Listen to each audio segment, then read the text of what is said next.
What up, what up, what up, what up, what up? What it do, people? It's your boy, Killer Chris, aka Regular Chris, I guess. You want to call me that? I don't know. um, so, we are here. We're chilling. We're doing the thing. Um, Quite literally, I'm doing my taxes.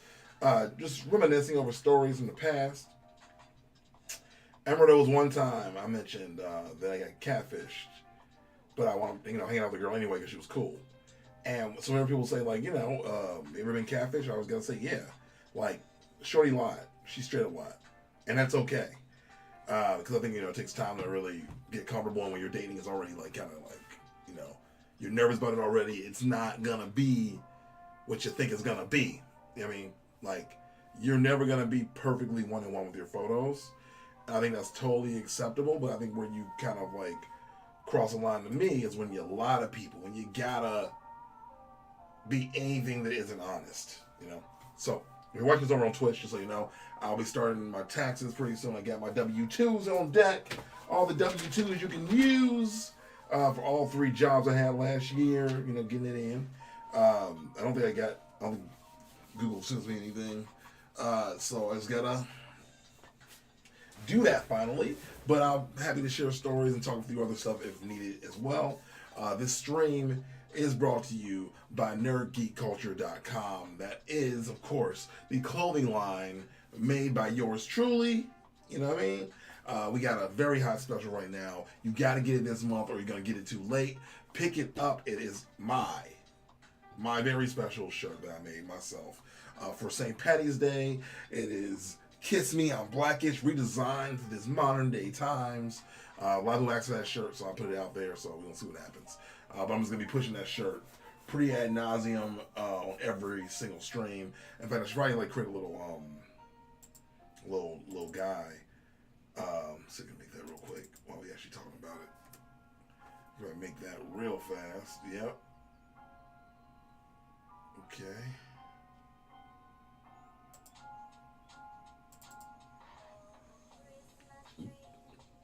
Oh, Christmas tree.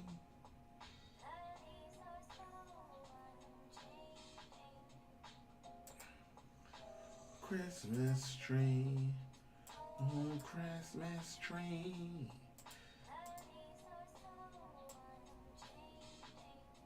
Yeah, ching-a-ling-a-ling, boy. Alright. I gotta figure out where to put this. You know what I'm gonna do? I'm gonna go ahead and do this. I'm not gonna use that placement. I'm gonna do something different. Let's see. Tree. Man, whenever my Google Home talks to me, and I don't mean for it to, it always creeps me out a little bit. There's a small part of me is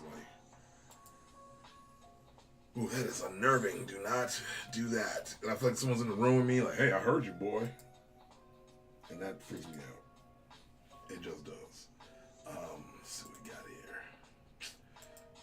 This stream might be a little subdued, but it's all good. I need to honestly focus anyway. I'm working on a video for MILF Manor, you know what I'm saying? Gotta do my thing, gotta put it out there. Gotta let the people know. It gets the people going, if you will, I guess. We'll delete that.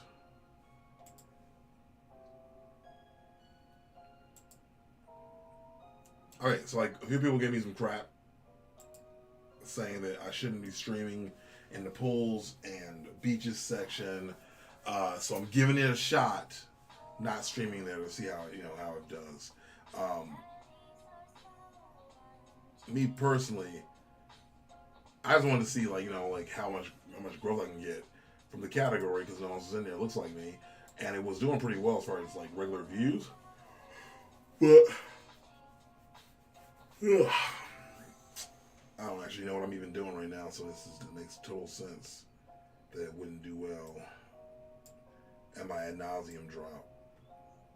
I'm also doing a little bit of a trick where I'll be real with you guys, I'm testing out some formulas I figured out for YouTube, and I want to see if any of them actually work. If they do, I'm gonna laugh. But so far, actually, one of my videos I've tried it out on, it's actually doing really well. And I'm like, yo, that is a genius idea, my broskies. Like the shirt, I mean, not other things. All right, there we go. So we'll have this here.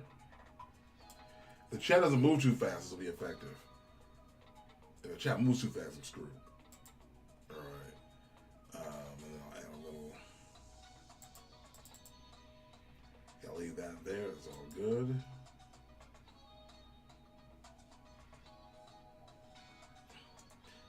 Yeah. Yo, what up, Crispins? What up, Mr. Crispy? What up, my boy? What up, my kiddo? What up, my Jillo? I'm on here just killing time, to be honest. I'm working through, got a few job intro views. What is that? It just happened. What? It just popped up on the screen. I didn't know what that was. Ah, crap. I don't know what it was. Let's see.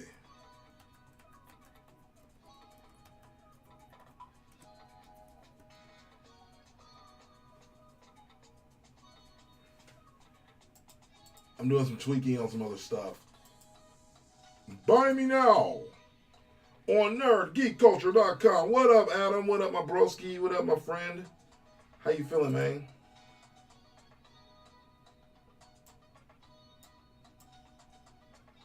I'm on here just chilling. You know how it is.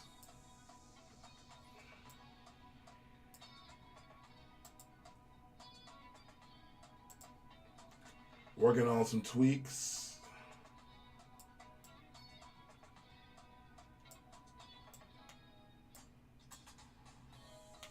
All my friends all see me in the end. If you want to be my friend, you can see me in the end. Buy me now. Buy me now. Yeah, yeah. Buy me now. Yeah, yeah. Buy me now. So, Adam, what is your deal? How you been, dude? You got anything to share?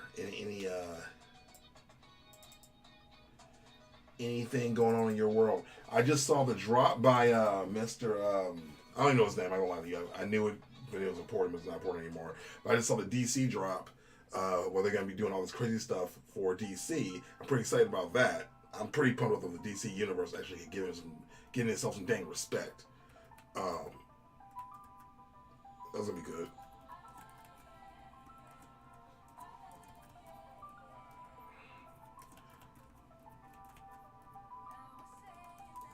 But I don't really know what I want to respond. Not word react to next.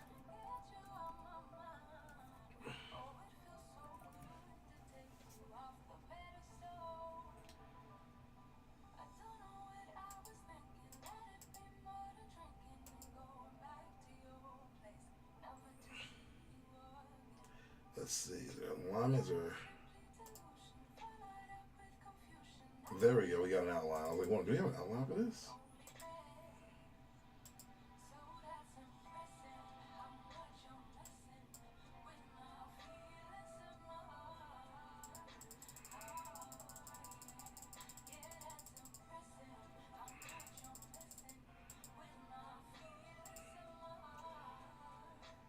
Ramen on Reels literally does not miss a beat. I've been good. I guess what about your how's life? So I don't know if you noticed or not yet, but I doing some tweaking right now. Sorry, I lost my job at the beginning of the month, so I've been working on figuring out a new thing. I had a really promising interview just happened recently, so I'm trying to enjoy not having to work right now. But that interview went well enough where I'm like, you know what? I don't need to freak out too much about stuff. You know what I mean? All right. There you go. I'm trying to sell this shirt before St. Patty's Day hits, so I got to go a little hard with the campaigning. I'm also doing some ad drops in the proper spaces, but I really don't want to spend money to remote it, so I'm just trying to see what I can do to cheap out. But yeah, I mean, honestly, it's been good. I just don't want to like, I don't know, I don't want to stress myself out too much. Ask away, man. I mean, that's what I'm here for. Always here to help.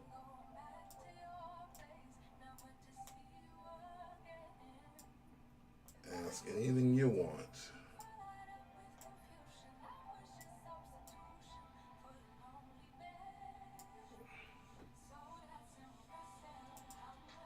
That works.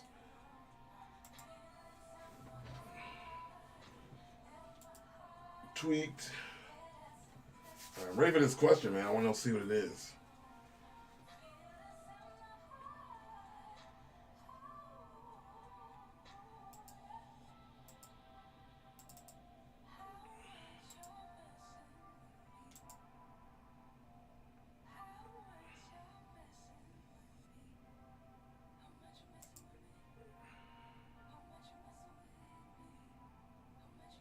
That looks weird.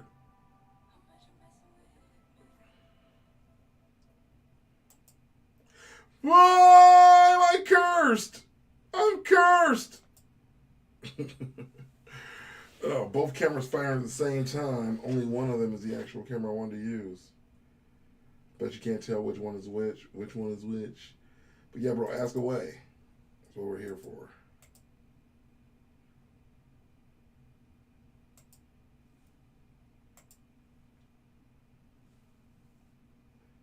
Oh, let's want to use it. Get back here.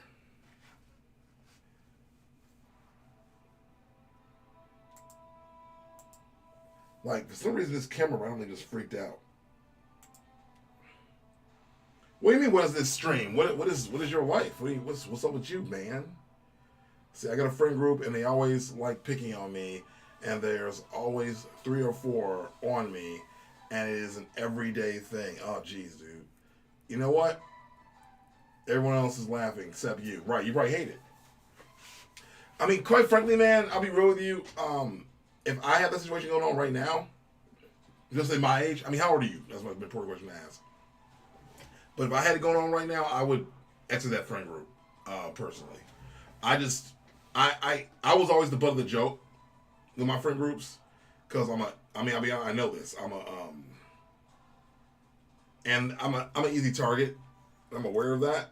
So I'm vulnerable and I'm open, and I give people like room to make fun of me.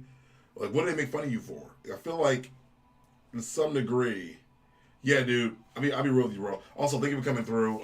Don't know how you found me, but I'm happy to help. But just so you know, dude, that is totally awful, and you don't deserve it. That is, however, how 15 and 16-year-olds act. I actually developed part of my self-esteem issues because now one of my best friends I'll tell you a quick story, maybe it'll help you out.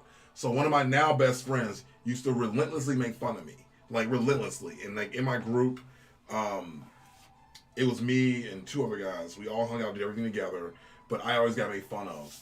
And they would constantly call me, and this is not an offense to anybody, but they always call me gay, constantly, because I was like, no, I was more sensitive than everybody else. I'm more in my feelings. I'm more silly and goofy. I'm more open, but I'm not compromising. I don't want to be something I'm not, right? So they made fun of me relentlessly for years, right? And this one guy in particular was a spearheader of all of it. And he would always go, "Oh man, Chris, you gay, all the time, right?"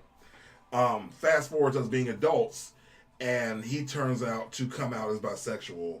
And I didn't make fun of him, but I was like, "Bro, you spent all that many years calling me names and calling me whatever, and you were gay the whole time." And he goes like, "Yeah, man, I know it's kind of funny. I was probably just projecting.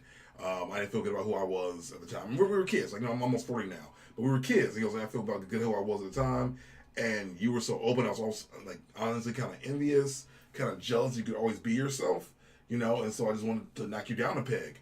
Which I think is what happens. People who are in that space, they are a little bit jealous of you being able to be yourself and you being like good with where you are, and or whatever. Like it's like they'll find anything to make fun of. Like my name is Chris, right? Kids found a way to call me names anyway, like Christopher Robin, and I'm like, at the time, and I think about it, I'm like, why was that an insult? Why did I even get bothered by Christopher Robin? But I did, you know what I mean? Christopher Robin. I'm like, stop calling me that. Well, I'm not Christopher Robin. You know what I mean? It would really, really bug me, and I did not understand why they felt the need to do that to me, but they did it anyway, right?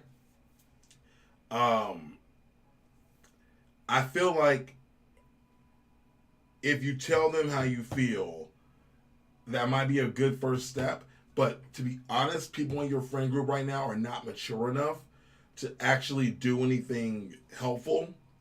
And it it would depend on you on how much you need this friend group. Do you have other friends you can talk to? I see Douglas Funny is giving some advice. Adam, tell the person in the group that. Well, I'll list it. I have to go back and get that. I gotta get that. Sorry, I don't know what you said. I gotta get that. Christopher Robin is funny, and they will still continue. All right, so I feel like what you're saying. If you tell, I already know what you told them already. I got it. All right, just pull it up. All right. Bro, you know it's hard because you're at a weird age where think about this. In like 2 years, you're going to college, so none of this is gonna matter. And I made a video about this a long time ago on YouTube, but I always say like honestly, at this point, um, either back off and do your own thing until you get to college and make new friends, or you got to be brave a little bit. And I don't know like the temperament or like the way these people act, but like if you can like, can you talk to anybody? Like, can you actually like stop? Like, hey, bro, I don't like this.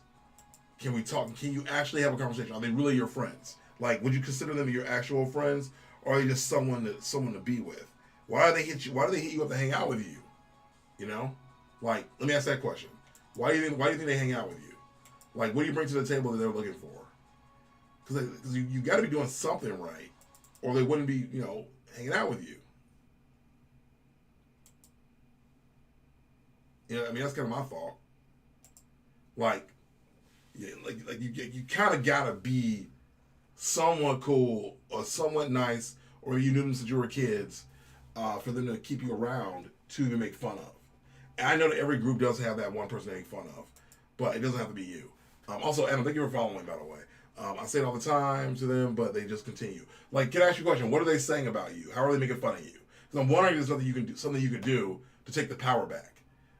What are they saying to you? Like, what kind of things are they really getting on you about? Is it about your weight? Is it about how you look? Is it like your voice? Is it like, is there anything? Like, I need a little bit more info so I can try to help you out. I do want to try to help you out, though. If my camera would focus. When I'm always going out, I have money with me out. Okay. They're using you then, is what I'm hearing. And those aren't friends if they're using you. If you think they're only using you for your money, like, that's sad. And honestly, I'm just going to say it. Unless you plan, do you plan on going to college? That's that question. Because I would advise you to find other friends. I don't think you need to. I don't think you really need these friends. This is what it sounds like to me. Like, I think you can do better. True, they may not tell the rest of the group. They might tell the rest of the group, but how they ultimately respond to that will tell you if they're worth having as friends right now. Exactly. I agree with that. I agree with Douglas Funny. Like, the truth is, your friends aren't going to do stuff to you that hurt your feelings. Your real friends are not going to treat you like trash. Your real friends are going to treat you well. And I get it, everybody wants somebody, and it might be a sad existence.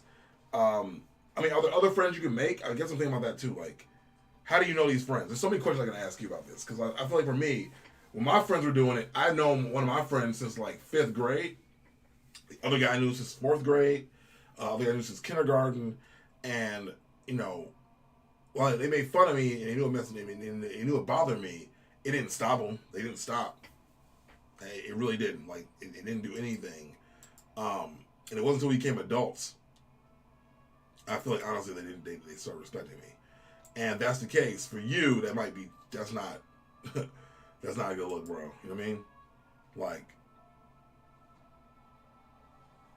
it's just not. And I want you to have that. I want you to be able to feel like you can be yourself and not feel like you need to like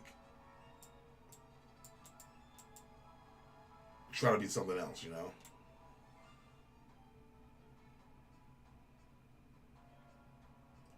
Like, I do think you can achieve that. It's just not easy. And I know that from first hand experience. It's just not easy. And it'll always be hard.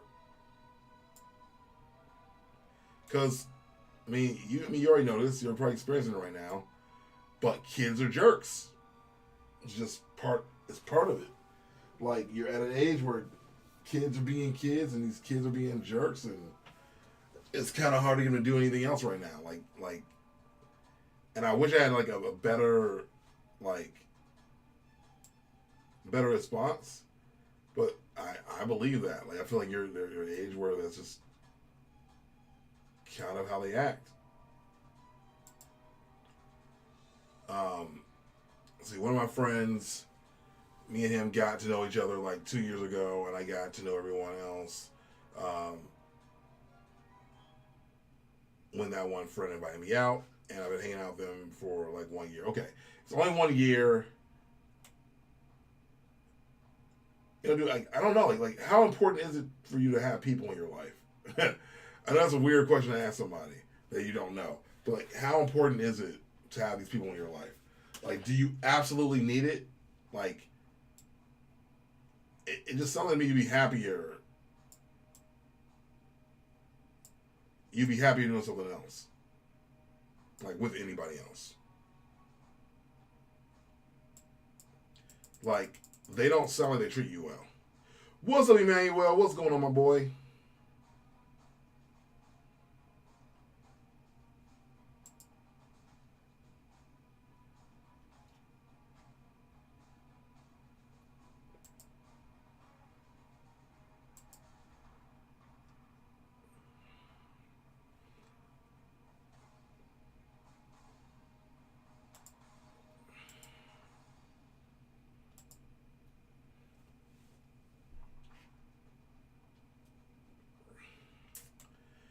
I know you don't have anybody else, but like, let me ask you this: if you hate being made fun of, would you rather have? It's just like one of those like weird monkey paw questions. Like, would you rather have no friends or crappy friends? Would you rather have friends that, sure they hang out with you, but at what cost? Like, is it worth it? Oh, if you like this stream, I'll get catfished. You know what I'm doing? I'm playing around with the with the test, with the algorithm. To be honest with you, so basically, I'm looking at what Mr. Beast does for the most part, with his titles and his thumbnails, and I'm lightly co-oping some of the stuff he does strategy wise to see what happens with me and suggest it. And so far, with me doing that, I managed to get one of my videos to be suggested, but not in like that strict way, like, if you know what I'm saying. In a more, I guess you could say, natural way. If that makes sense. It may not make sense. But yeah, I'm just doing tests, really. So using like really like clickbaity thumbnails and short titles, and again, like, the results are actually not terrible. So I'm like, yeah, let me keep trying this stuff out. And like right now, I can use the last year's as a test, and it's not bad. So yeah, that's it. That's kind of my answer. It's not bad.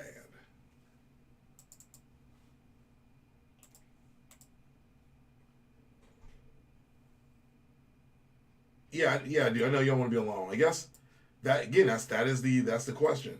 Like, would you rather have crappy friends or no friends? And it sounds like to me you rather have crappy friends. So with that being said, you kind of have to, you can't be too upset about it because you're choosing it. I mean, I'll be honest. I also hit a wall where I like blocked out a bunch of my friends. I did. And I was okay with it though.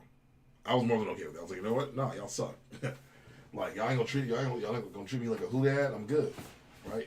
I was kind of it for me. I had a wall. I'm like, I don't want to deal with this. This is stupid.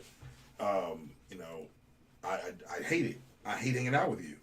And eventually I did tell. I told one of them.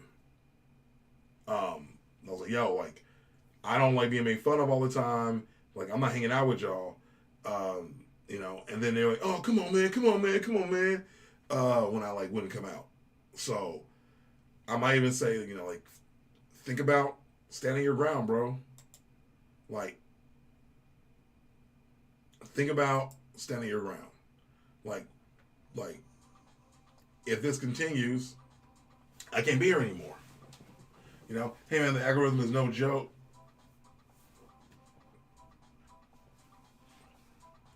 One thing I agree with the streamer is high school does not matter. It probably doesn't feel like it, but it's such a blip on the grand scheme of life. It is true. Like I'm almost 40, and quite frankly, I barely remember high school. I remember that it sucked. I didn't like it. I hated everybody there. But now it's kind of funny. Some of those same people are now begging me to come to the reunion, and I'm like, yo, I'm not going to your reunion. I'm just not. I refuse.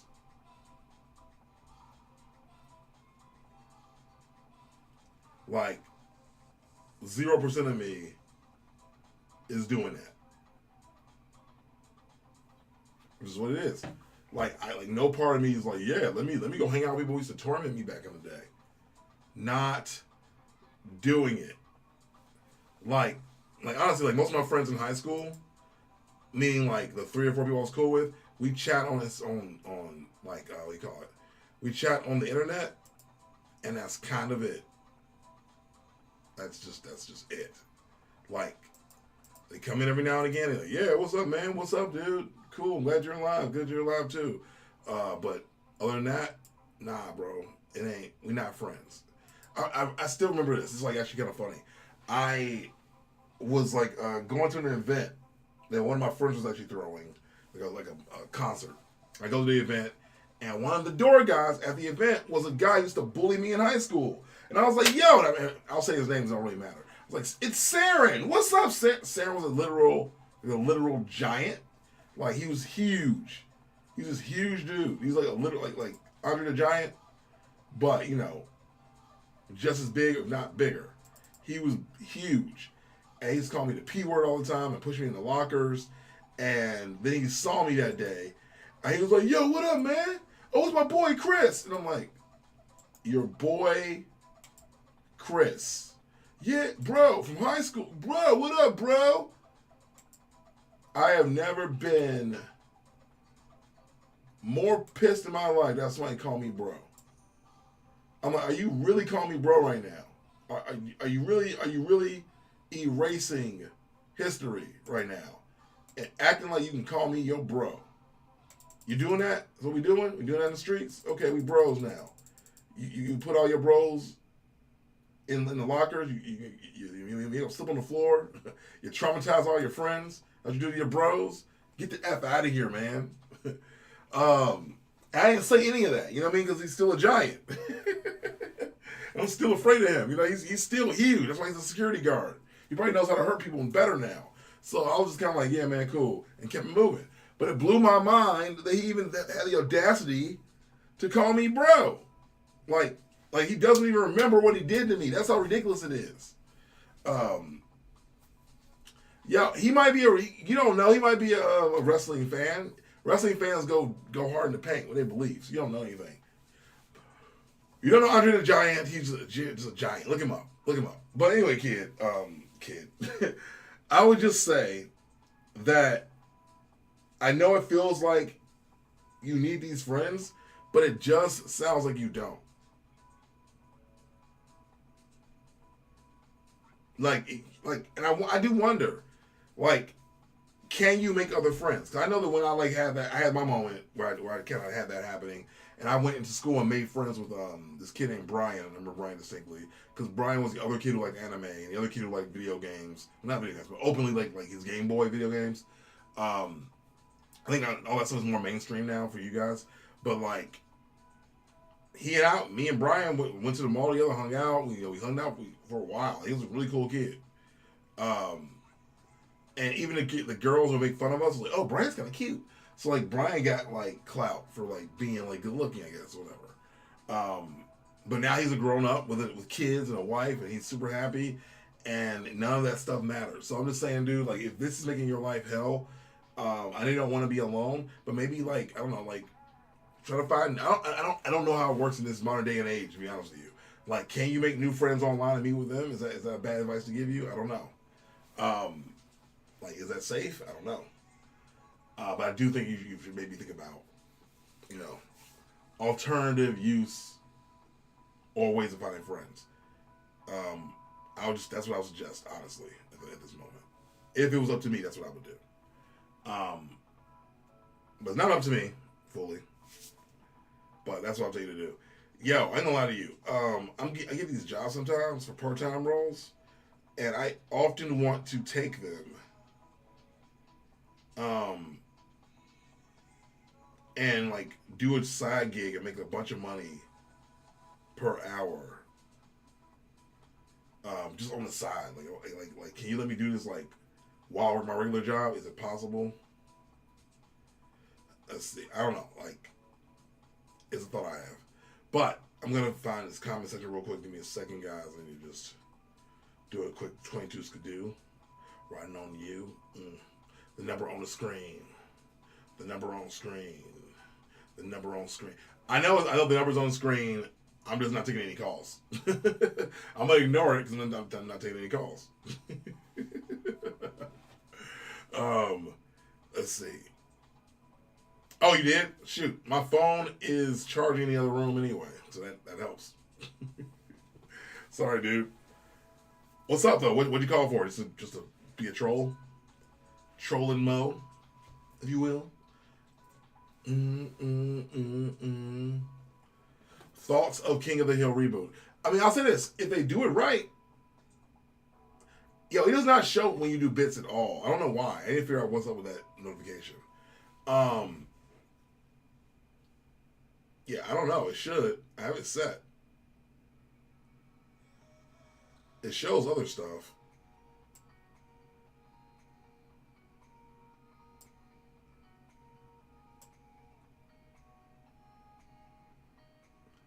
I could remove the phone number, but I feel like,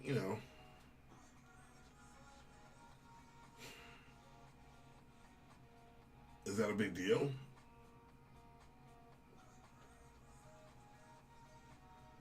All right, let's figure out. I also changed the name of this channel real quick for like a really random sidebar to Chris Thinks Reacts, just to be ridiculous. I thought it'd be fun. But then, of course, there's another channel called Chris Reacts, because of course there is. That's what they do in these streets. Let's see what we got here with the comments. Hey man, the algorithm is no joke. The YouTube grind is real. You got this, homie.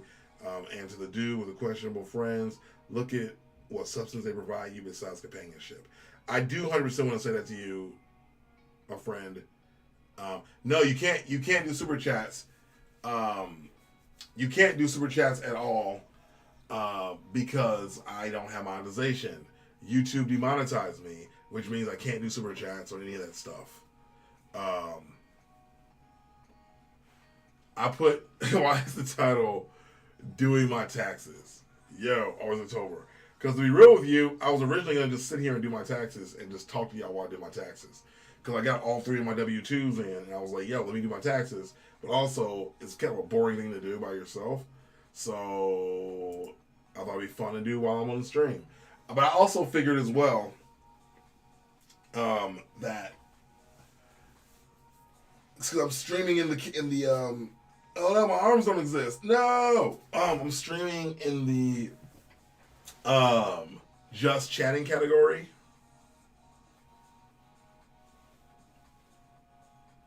So wait, so Mo, what happened? Did they give you? They tell you your channel's lost forever, or is it because they changed the monetization policy?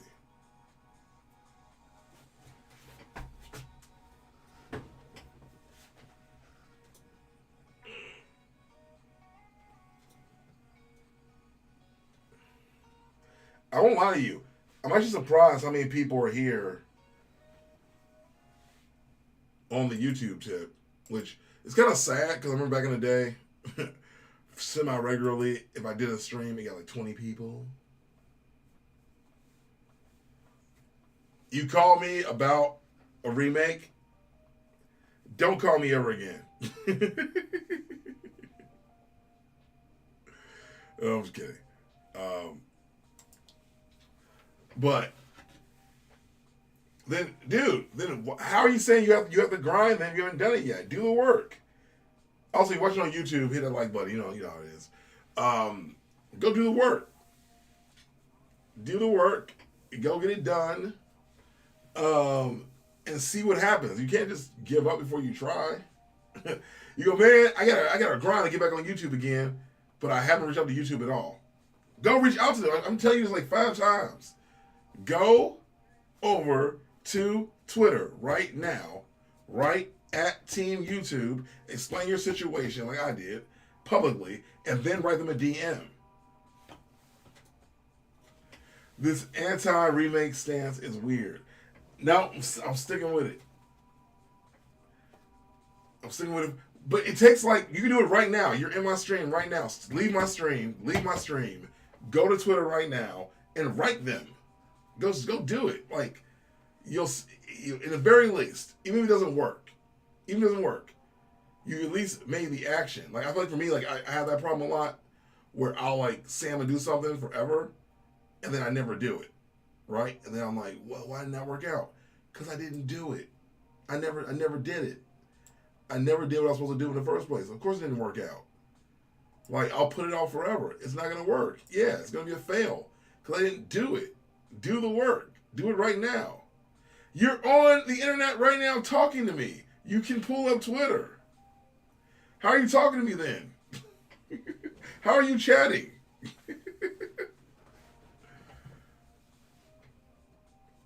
But I'll give it to you, man. I'm also working on the rent game. I feel you. Like, honestly, I've already just like debated a couple different times if I'm gonna like, if I want to like jump in and do the Uber gang while I wait to figure out the work thing, because unemployment don't pay enough. But also, it's weird. Like, I make enough money. Okay, before you make the video, reach out to them first. The video won't do anything because I made a video giving evidence of everything that YouTube did. It did nothing. I don't think it's gonna work, man. I'm gonna throw it out there. If you had a following, it might work. If you like were heavy on Reddit, it might work. But I'm just gonna be real with you. In this current modern day age of YouTube and internet, you're better off going to YouTube directly first than pissing them off, complaining about it. Like I complain to YouTube because, quite frankly, I don't care at this point. But you still have a leg in the game. Like, I don't think you were never what's the word? You were never shadow banned or whatever they did to me. So you don't have anything to lose. So if I were you, I wouldn't do it. I still wouldn't do that. It's going to be a long rambling video. I honestly think you're better off first contacting them first. Like, you're doing this 2 years after the fact, in fact, even. It's just my opinion. If I were you, I would write the Twitter account first and ask the question. What's up, Alien Myth?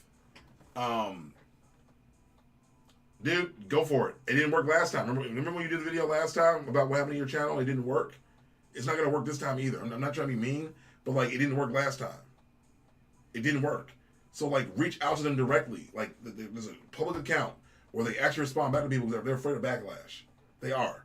Like, they are afraid of backlash. That's why every time I made a public complaint, they responded back to me in public.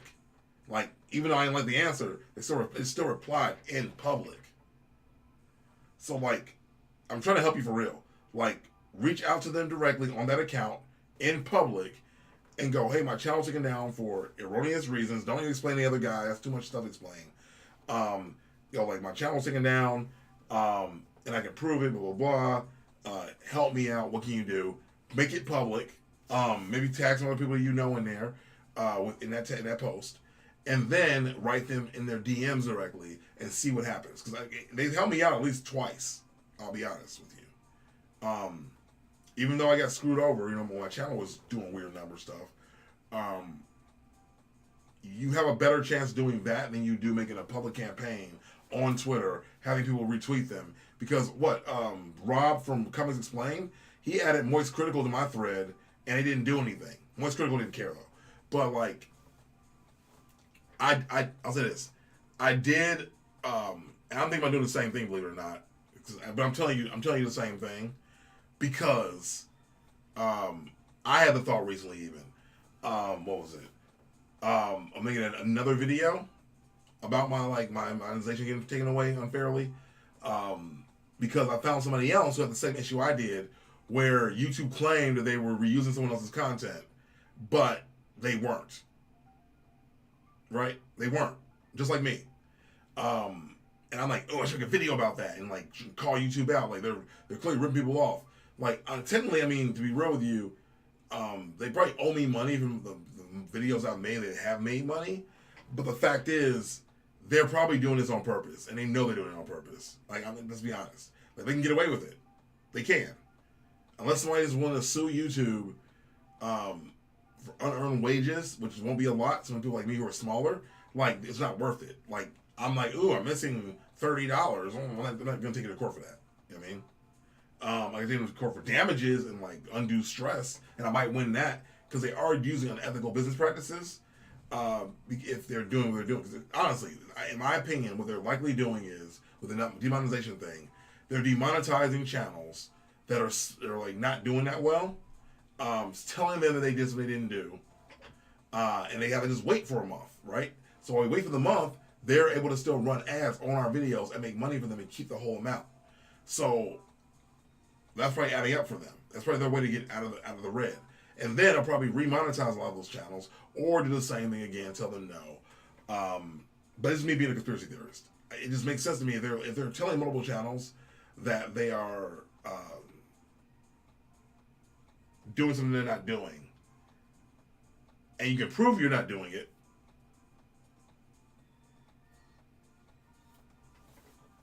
it's probably true.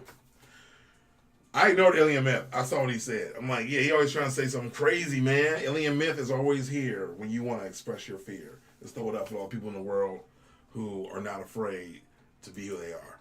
You know what I did today? It's kind of funny. I texted my little sister. But let's say for the sake of the story, I called her. And I asked her a question. I said to my sister, does having sex with men make you gay? And she responded back, like, you mean like sex or like sex? I'm like, both? I don't know, man. Both? Right? And then I go, congratulations. I'm glad you came out the closet. That was a joke.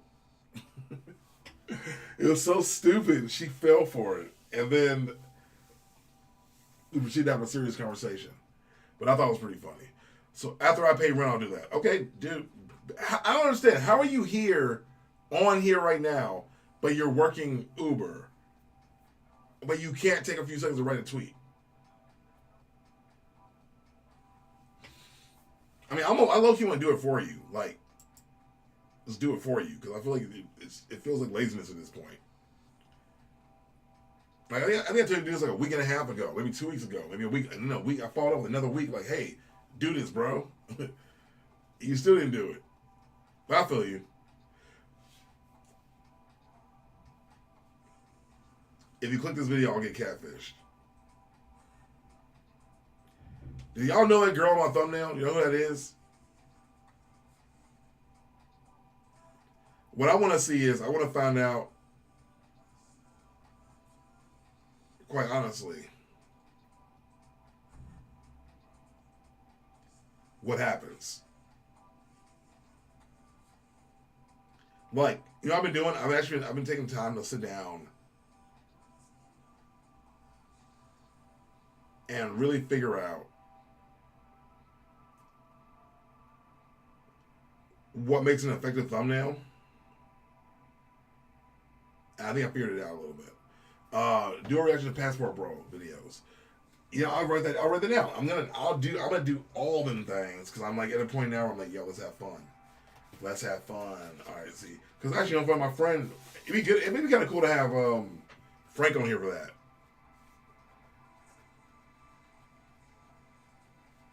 Also, if you don't know, I'm posting on TikTok, and I started posting on the Anime Debate TikTok again. I'm doing some like tests to see what I can like get to move and what not to. I also want to respond to the movie You People. Like I watched that movie, and it has some pretty strong reactions. I don't know if y'all saw it yet. It's Kenya Barris and Jonah Hill, and you can just tell that it was written by two people that don't really understand modern black culture. It's to the point where in the movie they used slang wrong, and I was watching it with a friend of mine, and she's white, and I was like, "Yo, just so you know, we don't talk like that. Like we don't." And the message that this movie is giving is wrong. Like it's wrong. Like at one point, there's a lesbian black woman who is also speaking like she's a man. And she's like, "Yeah, bro, listen, it's like this, bro.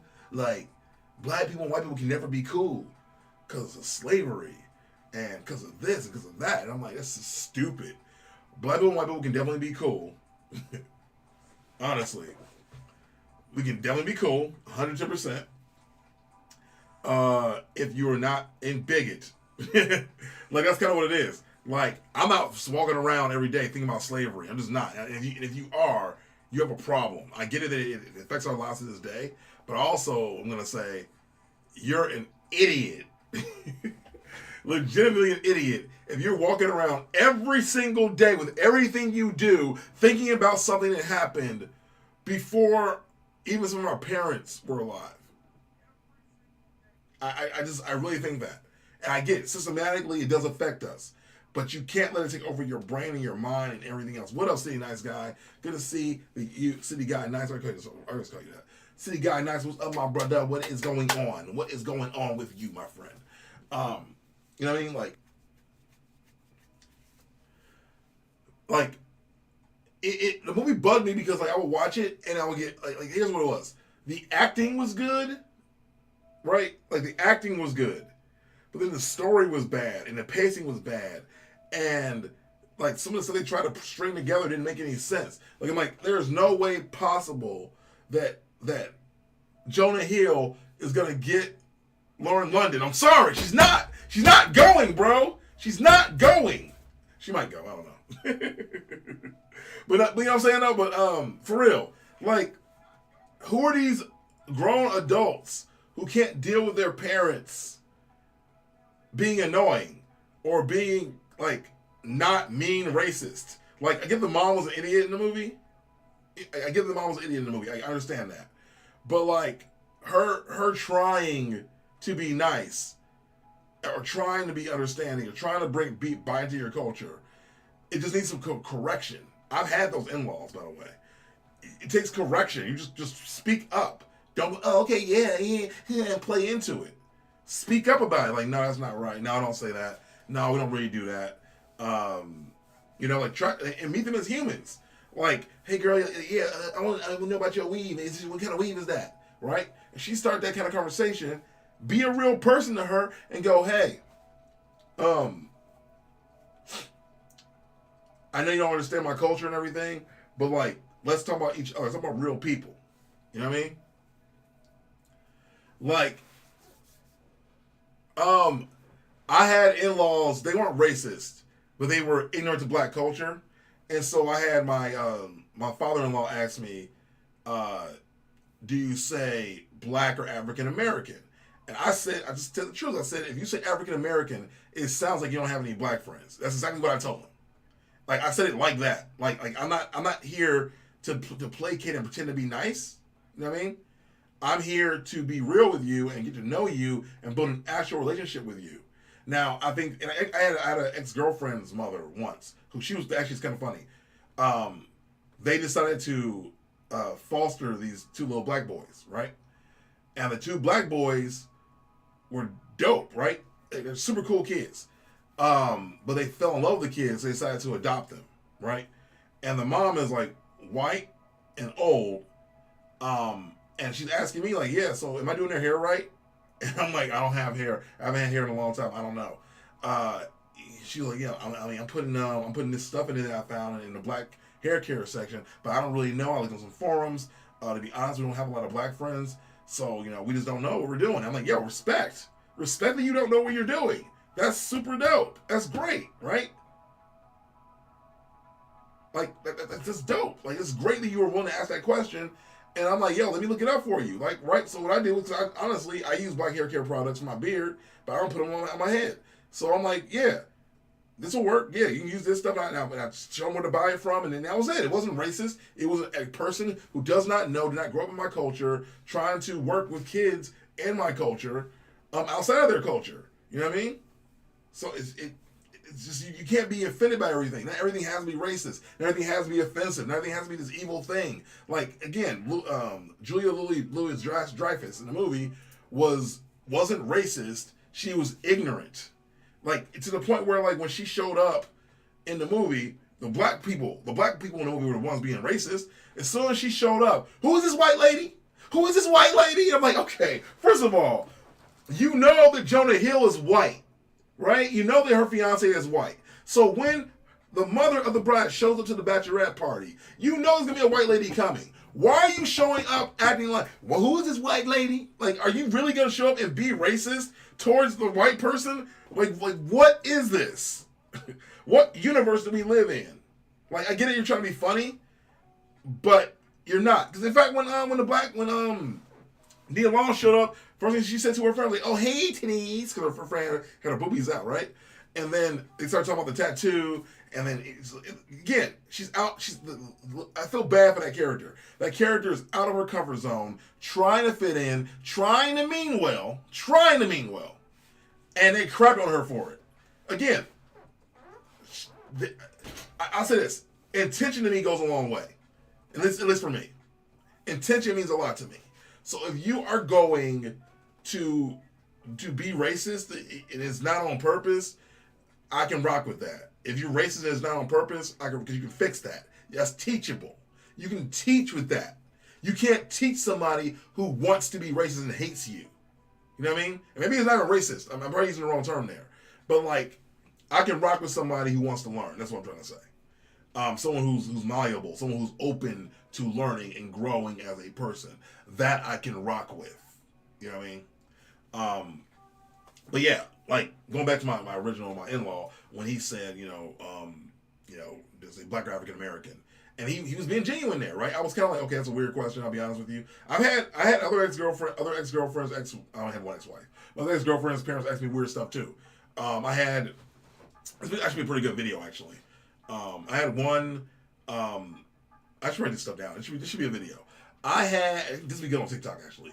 I had a mom of my girlfriend that I dated for like 2.5 years, ask me, what's the attraction? Why do I like dating outside my race? She goes, I don't get it. That's her words. Like, I don't get it. Meaning she didn't find black men attractive. it's probably my guess. My guess there.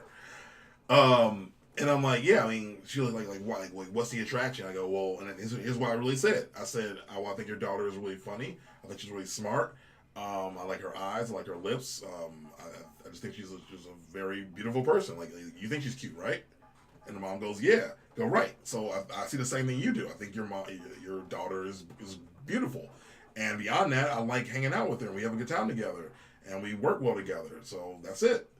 And that's the attraction. And I definitely left off that she had a big old butt. I left that part off. But because she did. But I leaned in with it like, why are you putting this about race and color? You know what I mean? And I found out later that her parents were racist. They were like not the like, oh, I understand, I'm trying to get it racist. They were just regular racists. And while she appreciated my answer, to the question, I don't think she was ever going to accept it as a real answer. I don't think it was ever going to be like, I don't think that was ever going to be good enough. I don't think that was ever going to be anything I could do or say to make myself worthy of being with their white daughter. You know what I mean? Because I didn't know any of this stuff until we broke up, and then one of her really good friends, who I became friends with, was like, it goes, I'm gonna tell you the truth, Chris. She did love you. She did care about you. But her father and her mom were never going to accept you because they were racist. And they're from Iowa, so I should have guessed that, right? But you know, it just is what it is. So once I heard what I heard, I mean, it's just I can't really like change it or let it go. So I had to stick with it. So before I go any deeper into this video, just so you guys know, I am currently selling shirts for St. Patty's Day. I advise you to buy them now before March. I have a small amount of them. So when they sell out, they sell out. Kiss Me, I'm Blackish. I actually ordered my own. It's on the way here now. Can't wait to rock with it. You know what I did though? I decided, you know what? I want to treat myself. I want to put positive affirmations out into the universe for me to get this new job. So that means I can't act like I'm afraid to spend money. So I bought myself one of these shirts so I can walk around and wear it on St. Patrick's Day. I'm so excited for it. Every time I wear this shirt, I get nothing but compliments. Every time I wear this shirt, people just go like, "Oh my God, you look so good. This is hilarious. I love that shirt." Black Irish, what's that? Blackish, right? Before Blackish was a show. Before it was a show. I made this original shirt. This is a shirt I came up with on my own, and that was not complicated to come up with it on my own. But it rocks. It does well. It does well. I'll tell you that right now. Right now, if you go on my clothing shop, nerdgeekculture.com, quite literally, you can straight up get 10% off by using the code demonetized. I might switch stores pretty soon here too, just so you guys know. Someone else told me about a better store where I can set the prices myself and get more of the profit and just ship them. So I'm working on that pretty soon too. But for right now, rock with this shirt. Get it while you can. Because it's a seasonal batch that's going to drop and it's going to be dope. And you will get kissed. I got kissed a couple times when I wore it at least. What up, dating Chris? Sorry, I'm back. Wait, was this about your ex-wife or former ex-fiance/girlfriend? That was about my ex-wife. I'm switching around to a couple different people. All right, what's the attraction? I don't get it. Meanwhile, her web browser history, probably all BBC searches. I'm saying, like, that's, bro, you hit the nail on the literal head. Like, I feel like sometimes the most racist people in the world just fetishize black people. Like, it's kind of funny to me. I've had a couple girls say they don't want to be fetishized. And I'm like, I don't either. Chick who only dates black men. Like, what? Like, that makes me laugh. I'm like, I'm not trying to fantasize you, girl. I do not give an F. I'll be real with you. If I'm into anything, I'm into personalities. I like goofy girls and silly girls. I like smart girls. I like, creative girls. And I like women with big butts. It's just that's what I like. I have now been blessed at least twice to have dated some women with some pretty ample, let's call them milk bags. And I've enjoyed those as well, more than I thought I would. And I probably shouldn't say that on the internet. I probably shouldn't say that out loud. Hopefully, whoever's watching this is like super deep into the stream, or rather isn't sticking around for the video that long. They heard me say that. Because it's kind of funny. I just said that, but straight up, I direct people to to my YouTube channel and my live streams for work. It's on my resume. So I'm always like, I shouldn't say stuff like that. That's wild that I just said that, but I said it. But yeah, I'm just trying. I can't say the B word. I feel like I'm not allowed to say breast on YouTube, so I just try to skirt around it. I met white girls who hung out with black people, spoke like black people, dressed like black people, dated black men, ended up marrying white men, and became racist afterwards. Racist afterwards? That's crazy. I know it's funny. I met white girls who did the same thing. Like, there were girls in my college who did that, who literally did the same thing you did, but also wound up marrying a white man, or they found the one white man they actually liked, and they married that guy for whatever reason, but they weren't racist afterwards. Like, in fact, one of the girls literally came back and actually married a black man. So they once you go black, you don't go back. My joke is always like, you'll go back. Some of you will go back. Like my ex-girlfriend did that, and she went back. Well, I don't know if she went back. I think she used to only really date Hispanic and black men, and then married a white guy, and then divorced the white guy really fast. And I don't think she's dated since. Yeah, that's crazy. Where are you from? Where are you at? That's common. When's the last time you crushed on somebody and it wasn't mutual? Ooh. You know what's funny? I haven't really like crushed on somebody that I hadn't been on a few dates with. You know what I mean? Like, so I guess for me, like modern day crushing means like I go on a date with them. We find each other attractive already. We already established that because we've swiped on each other on a dating app. We won the actual date. There was a girl named, I'll say her name, you won't find her. Skylar. We went on like 3 or 4 dates. We had really good chemistry. I met all of her friends. I got along with her friends really well. We had a lot of fun together. I thought, our first date was a blast. Our second date was great. Third date was like with her friends. And then she reached out to me and was like, yeah, I think you're great, but I feel like we're too similar and I don't really want to date myself. The cool thing about dating is you get to meet other people and connect with other people. I would say another one might be this other girl. She was actually fine as F. She's super gorgeous. We only went on one official date, maybe 2. And she asked me out. She's like, yo, we're having a conversation with other friends, like in a big group. And she's just like, hey, I know that, people don't normally do this, but women don't normally do this, but would you want to go on a date? I think it'd be really fun. I think you're really cute. I think that we have a lot to talk about. We have a lot to discuss. So let's go on a date. So we went on our date. The date was great. But it's weird. I almost never don't make moves on dates. We went on 2 dates. I never made a move on either date. And then I took some time off, did some other stuff. She didn't reach out to me a little bit later and was like, I feel like if time was different and I had my crap together and was ready to date, you and I would have been something else and something more. I think you're amazing, blah, blah, blah, blah, blah, blah, blah, blah, blah, blah, all that stuff people say. And then I give her an opportunity to date me later, and she's like, nah, I'm good. It's like, excuse me? You're good? So see, nice guy. I don't actually do the shipping. Teespring does all the work for me. So the shirt should be on the way right now, or whenever they send it. They give you a estimated date on when it should arrive, but it's all handled by the company and not me. I can look into it for you and send me your shipping info. But yeah, I don't ship it out myself. They're my third. I create and they send out. I live in West Palm Beach, Florida, home of the confused and delusional. Wait, are you from is it Palmdale's? Where is Afro Man from? Afro Man as in because I got high, because I got high, because I got high, because I got high. So, have you had a crush that wasn't mutual, sir? I'm actually curious myself to hear that story. I am really curious to hear about the story of the time that you had a crush that wasn't mutual. I don't know. I feel like I'm thinking about college. I had a crush on a girl. You know what it was, though? You know what's funny? This is a really weird thing, and too many else has ever done this.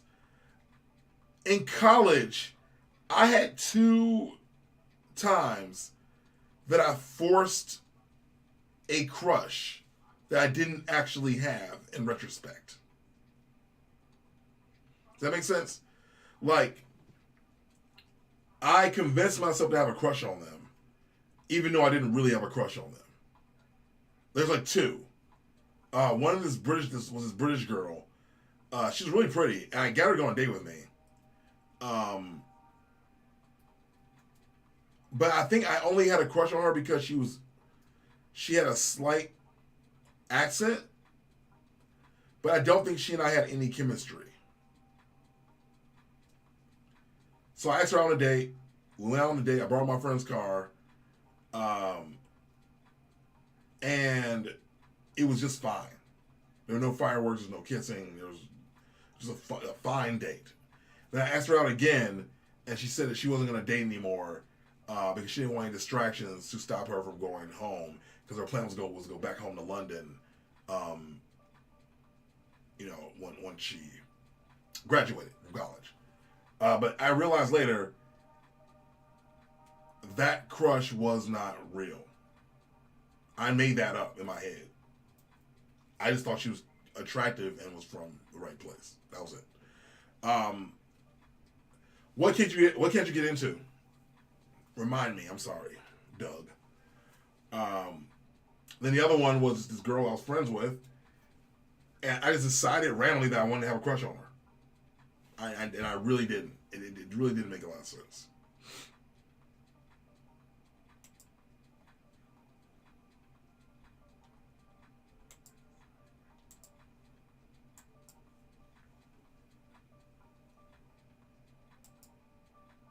Like, I wish it made more sense.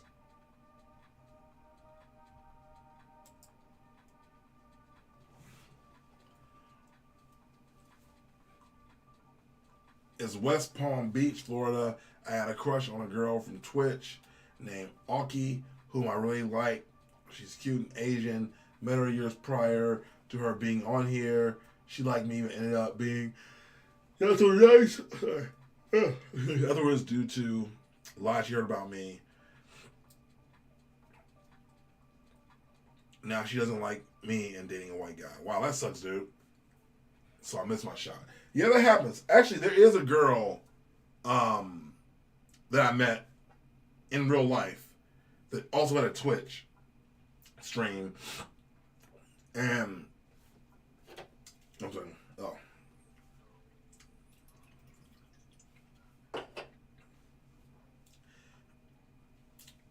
Yeah, she also has a Twitch account. So we added each other. She actually was doing pretty decently on here. She do IRL streams a lot. You can probably find her name is R.I.P. Royce. R.I.P. Royce. She was just working as a waitress at a restaurant I went to with friends, and we exchanged info. And she's just like my type of chick. And I joined her stream a couple times, tried to flirt a little bit, fail, fail. She recognized me one time, was like, oh hey.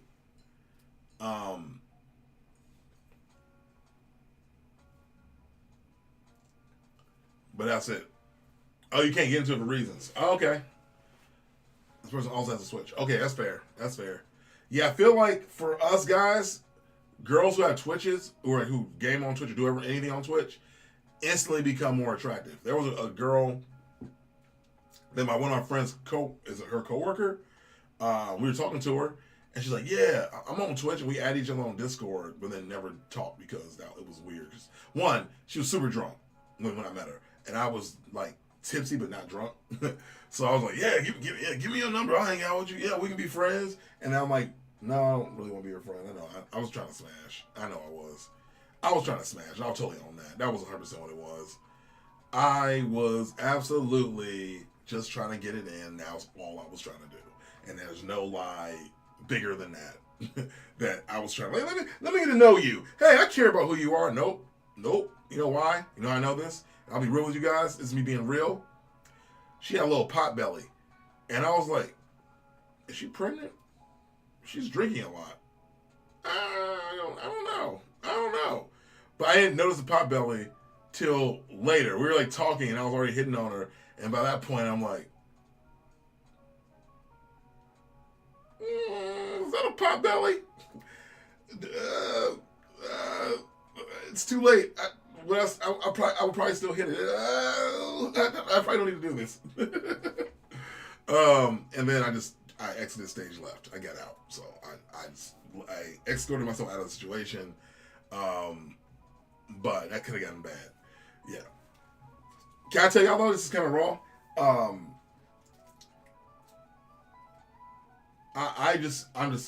I'm playing around here, just telling you guys interesting stories. But like, I really do love that even though, I've struggled on this platform, and both platforms, if you will. I don't know if I'm struggling really on Twitch. I think I'm like actually growing on Twitch little by little. Like I think honestly tomorrow's gonna be a big day for me. Tomorrow's gonna be a big day to stream because tomorrow's gonna be the first of the month. It's the first of the month. Get up, get up, get up. It's the first of the month. Get up, get up, get up. But first of the month, which means everybody's subscriptions should reset. So I need to do a big hustle day I'm gonna make a video. Watch this if you have Amazon Prime, and I'm gonna try my best to get as many people as possible to sub to me on Twitch, and help me pay my rent. I want to see if it works. But yeah, tomorrow's gonna be a really big day. I should also find out about that job too. Like I am. You have no idea how excited I am and scared at the same time. I have other stuff like lined up. You know. Yeah, I agree. Yeah, some L's are. No, yeah, some L's are certainly hard, like harder than others. Um, for me, like my biggest L's are always going to be people that I like actually dated and could have married and didn't. And really for me, like right now, like and it's not that I'm even romanticizing it, but like there's always gonna be like there's like one or two ex girlfriends that I regret I let get away because I will always say that could have been really good. You know what I mean? Like that could have been a really good match. I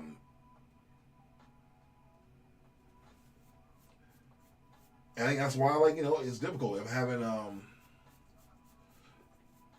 a pretty serious talk coming up here, and I don't know what's gonna happen. I really don't. But I just know that I'll regret if I don't see it all the way through. You know what I mean? Like if I don't have the whole conversation. It's kind of trippy, isn't it? But yeah, mine will always be the ones that got away. Of course, you date this girl from Twitch, pink flower emoji. She's from your area actually. You said like you should dare like and just do that. Like, yo, what up, girl? Yeah, my name is C. They call me Dirty C. You know why? Oh, I see. I'm an artist and streamer.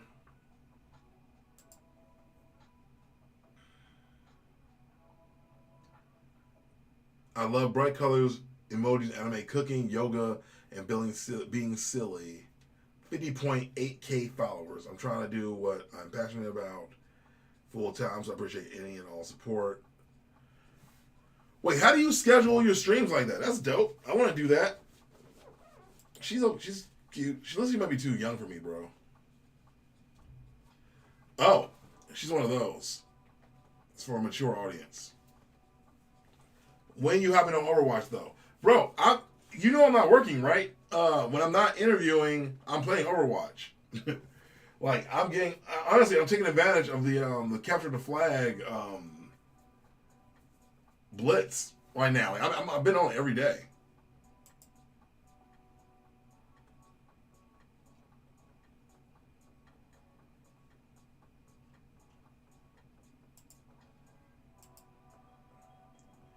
But yeah, I don't know that it'd be like that easy to just date this girl.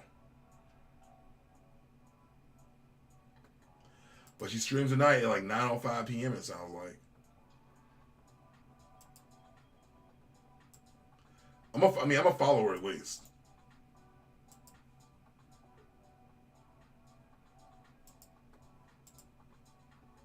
Oh, she's on YouTube too and TikTok. Oh, I need to step my game up, bro. I literally do not have my TikTok tagged or my Twitch or anything. Yeah, I'm seeing that already. I'm looking right now at her shorts. Oh, she's doing the half pink, half white hair. She looks young, bro. I'm gonna show her to you, y'all. She looks young. I don't think I can go. I don't think I could do it. Like I would like. I don't know, man. I don't know. No, I can't go. It's like you lose your job. Then I do sometime after. I hope that's not the case for me this year. I'm broke as a joke after bills, but yeah, Aaron is cute AF. BPD. What is that? What is BPD? But yeah, like yeah, she's cute. She's cute, but she looks young, like too young for me. It could be the barrettes in the hair or the neck kitty necklace. Now, that might be her aesthetic, but I'm good, bro. I am good in the hood. But hey, you like it, you like it.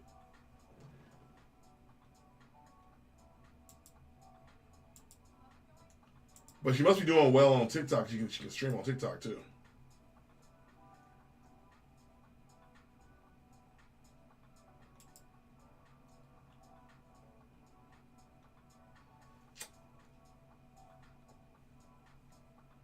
I don't know. I mean, I'll always advocate for people being nerds. Like, yeah. I mean, she might be like 21, 22. I can't. I don't know. I can't. I got an age limit, man. Like at this stage of my life, I want to say that like I would, youngest I would date at this point is 28, maybe 27. But I'm also saying that because that's where I'm at right now. I got a friend who's like 50, and he's dating somebody like in his 20s, and he's very happy. Um, but he also looks really young his age for himself. I mean, he's killing the game by himself. So I get it for him. It makes sense to him because he looks pretty young. So like, I mean, I don't know. I think I look like I'm in my 30s. I may not look like I'm in my 40s yet. So therefore, I don't feel weird potentially dating somebody in their 30s. You know what I mean? Because I feel like that's how I looked. Yeah, but bro, I, the look for me though. If a girl could be 40 and she looks like that, I'm not going. It's just not for me. Like you know, it's like I've gone out in my time a lot, and you meet girls of different ages, you meet people of different races, all of it, right? Um, but like if they look young, they look young. And I just noticed lately that like nothing turns me off faster than a girl with an adult body with a baby head. Like, you look really cute, but you look like a child. Like there's this girl on what do you call it? On Twitch. Not Twitch. On TikTok. Where she's homeless and she's camping and she's living in both her car and a tent. And when I first saw her video, I was like, dang, Shorty's cute. But then I saw her without makeup on, and I'm like, okay, Shorty's like a child. And when I mean a child, I mean like 21, maybe 23, but still has that baby face. Where I'm like, yeah, you can have that. Like the body's on point, but I don't care. I just don't care. Like it's not. Like I can find a grown woman with just as nice of a body and achieve the same things. That's all I'm saying. So I don't know. It's just to me like if they look young, they're too young for me. If they look young, I'm out. Like on MILF Matter, So Young.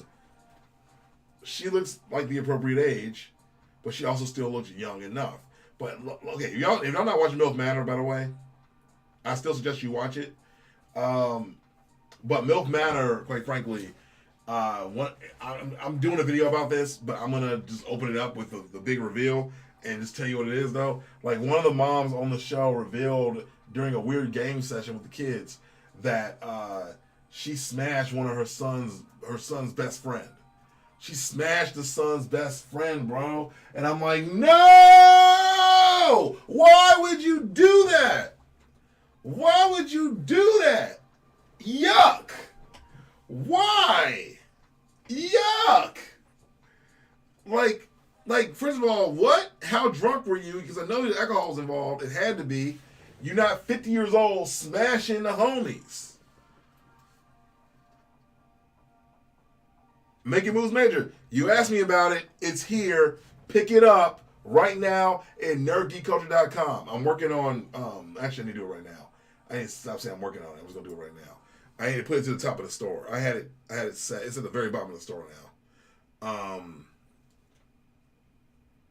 Let me just fix all my issues right now. Let me not even like play games with it. Let me just go ahead and do it. Because I'm gonna keep saying, yeah, let me go ahead and move it to the top of the store. I'm just not gonna do it if I don't just do it now. And I know that by myself.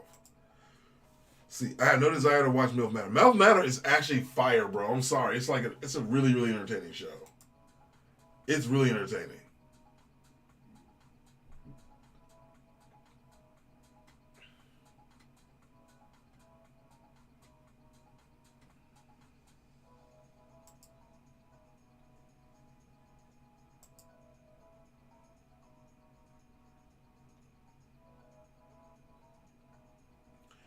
Oh, nice. I see that you got the because lives matter. Black lives matter because all lives matter. That one actually got a few looks other than you. I need to probably push that one up to the top too. I'm looking to see which ones get the most views. The support animal one will never sell. That's a $75 shirt, bro. How much money do you make off your t-shirts? I think for the sale, I think I make like a profit of like $7 per shirt. Let's see. I think for that one I made $10. Let's see. For the ones I've sold so far, I made $10 on the one that you bought. Actually, see, nice guy. See, take no TV show recommendations from somebody that goes to bachelor watch parties. First of all, bro, one of your shirts might have been bootlegged by Target, Chris. Sorry. That antisocial shirt, I saw it at Target. No way! You couldn't have. I made it up myself. There's no way that's at Target. How much money do you make off your shirts? Wait, you did not see that? You did not see that at Target. Take a picture. Bro, next time you're at Target, take a picture and send it to me.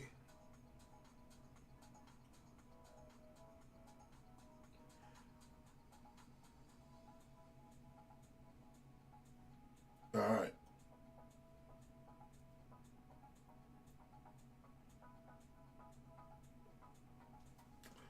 What are you supposed to do? Batch recaps. People love the batch recaps. I'm working on it now, man. I want to get through more than one episode. Like, look at this. The first episode, to me at least, to be honest, the first episodes are like the same thing. You don't get into the nitty gritty of like this episode until you get deeper into it. So I am waiting, to be honest. I want to get like a good batch of episodes, and then I'm gonna kick it off. But I don't want to just jump in all nitty gritty like that. So that's just me.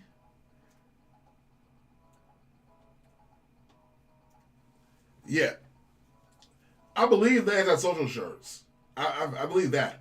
But the socially awkward human shirt, if they steal that, be fighting.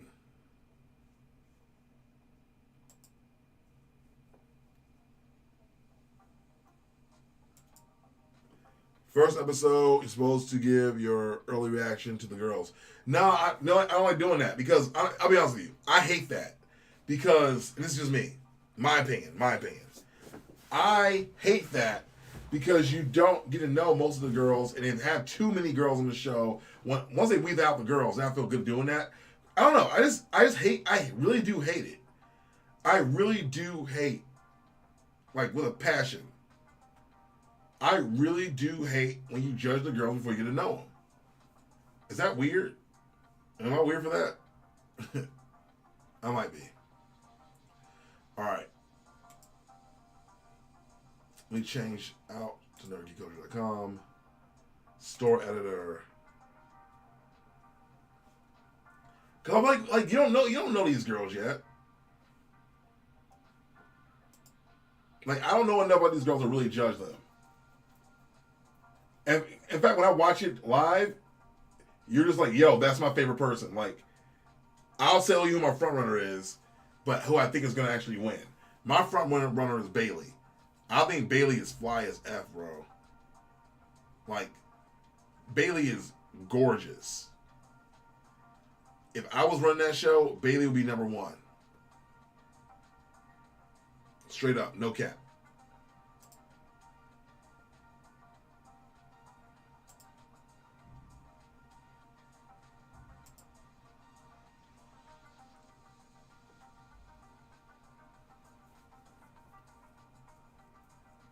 But you might know better than me, man. I just like honestly with MILF Manor, like I want to build up to 2 more episodes. Like I want to get 2 more episodes in because I can keep going. Oh, they're old. Oh, they're gross. Oh, the show's gross. You want to say the same thing over and over again.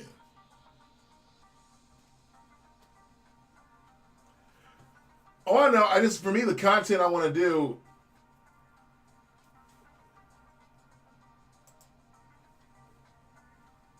is like more meaningful. I guess I don't know. Maybe I'm wrong. Let's see. There you go. I gotta put it to the top more so.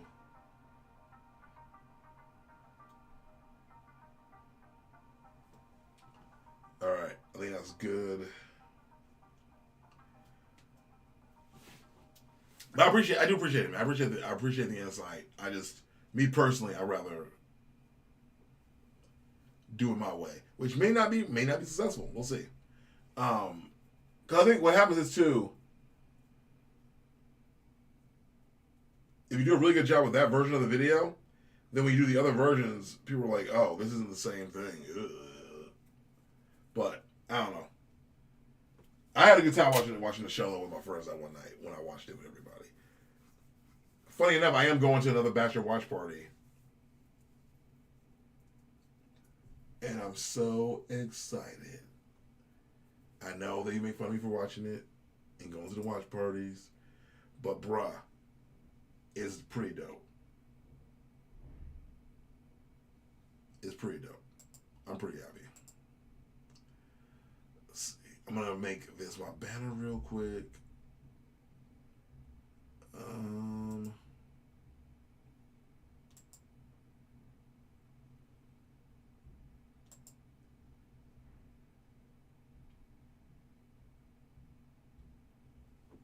Oh, that doesn't look good at all.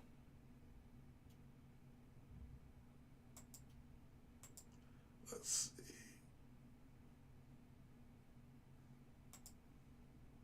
What happens here? You got me tweaking this thing now that I'm thinking about. I'm like, yeah, I should probably change that. That's a good move. Let's see how it look like.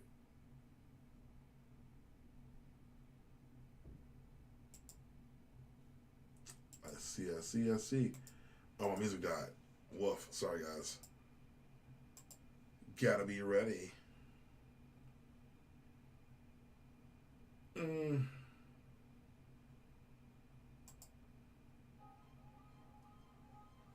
we go.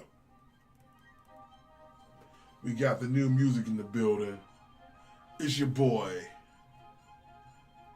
Chris Skittles. You know what I do, baby.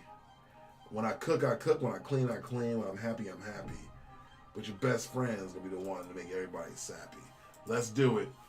We cook, we cook, we clean, we clean. We cook, we cook, we clean, we clean. We do our thing. Let's go.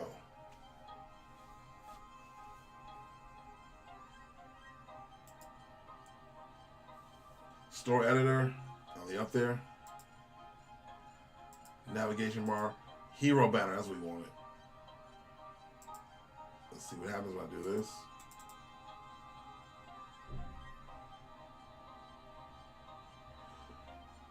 It's going to stay up there for right now.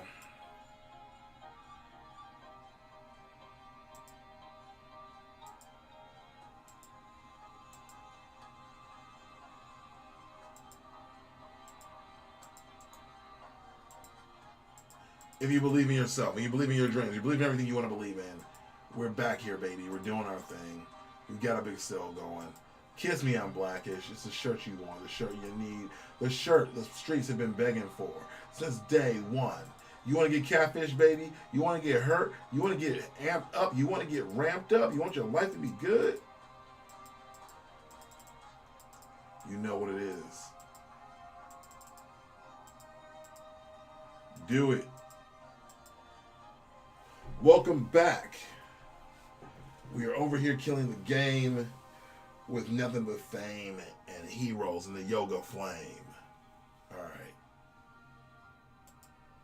The store's been reinvigorated. I'm going to let it go ahead and cook a little bit. And then I'm going to keep promoting it. Kiss me, I'm Blackish. Get the sweater, get the hoodie. Just in time for St. Pity's Day. The best day of the world if you're black.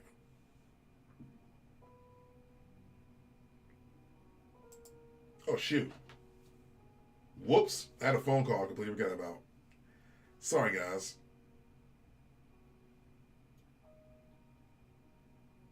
All right, let me call her back. All right, back, guys.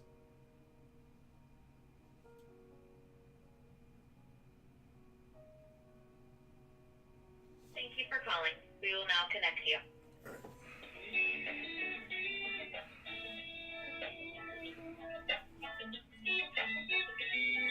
I do watch Paradise.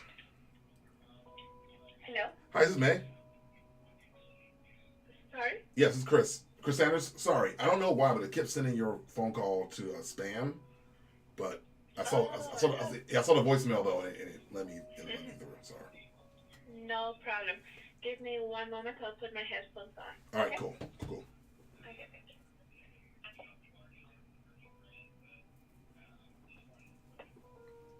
Yo, quick question. How much are you willing to pay for a shirt? Let me ask that question. Can you hear me? I can hear you.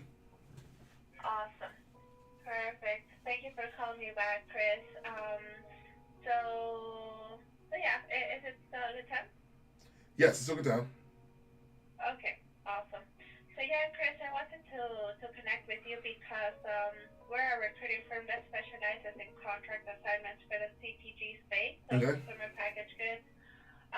And we're working with a company that is in the baking supply space. Okay. And they're going through some changes, organizational changes, and they're looking for a marketing transformation project manager. Okay. Cool. So basically, while they go through this reorg, they need someone to manage their existing resources, then the people that are about to leave, and then outsource whatever is needed to outside agencies. Okay. So yeah, I just wanted to connect with you and get to know you better, understand more of what you have done, Sure. and see if this is something that would make sense for you. Sure. Awesome, Chris. So I have your resume and your LinkedIn profile here with me, and it looks like you're. Are you still employed with? Yep. Still there. Planning on doing a transition pretty soon here, though. They want to move over from where I'm at now to the marketing department, and I want to continue to work on transitional pieces. So this will be a pretty much a separate role if I were to move over. So I'm trying to stick in the same space I've already been working in. Sorry, can you repeat that? I didn't get that quite right. So. You're transitioning into another department? Yeah. They transitioned me from the digital experience department over to the digital marketing department, but I would rather stick in the department I'm in now. So I'm looking at other opportunities. Yep. And why are they making that move? Because they don't have a pipeline for web work. Got it. And that is a marketing agency, right? It is.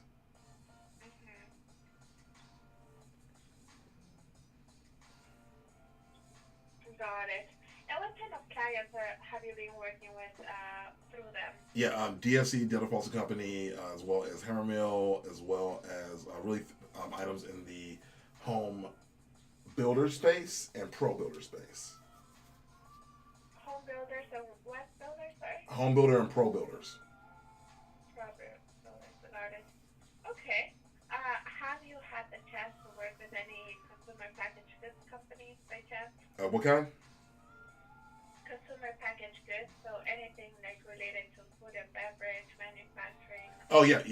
No, yeah. I actually worked with Health Aid Kombucha on a consultative basis. I've done that at other agencies, not at this one. I worked at a bigger agency before, and that was pretty much everything we worked with were all the packaged goods with like Kellogg's and Battle Creek and other items. Got it. And what company was that with? That was with Epsilon. Got it. Epsilon. And that was how long ago? That was about 2.5 years ago. I mean, actually, I have it on my resume on my LinkedIn. Actually, you can look it up. It was, I think, actually get that wrong. It wasn't two. It was 2.5 years ago. I want to say. 2.5 years ago. Okay. Yeah. Oh, okay. Here, I found it from 2017 to Yeah. 2019. Yeah. Got it. Awesome. So, yeah, can you tell me a little more, Chris, about the kind of project that you have been working on with Simon Myers? Yeah. What was your level of responsibility? Yeah. So I'm. Yeah. Go ahead. And yeah, if Yeah. you could tell me about that Yeah. and then the previous company and so forth. Got it. So I can send you my resume. That'd be easier.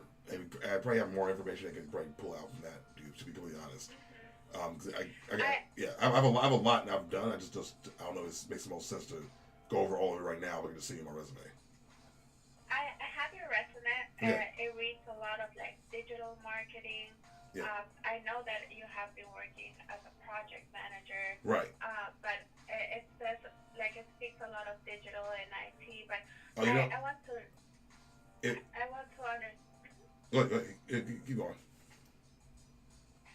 Yeah, I just want to understand a little more about your level of responsibility. How are you working with the different teams? What teams were you working with? Right.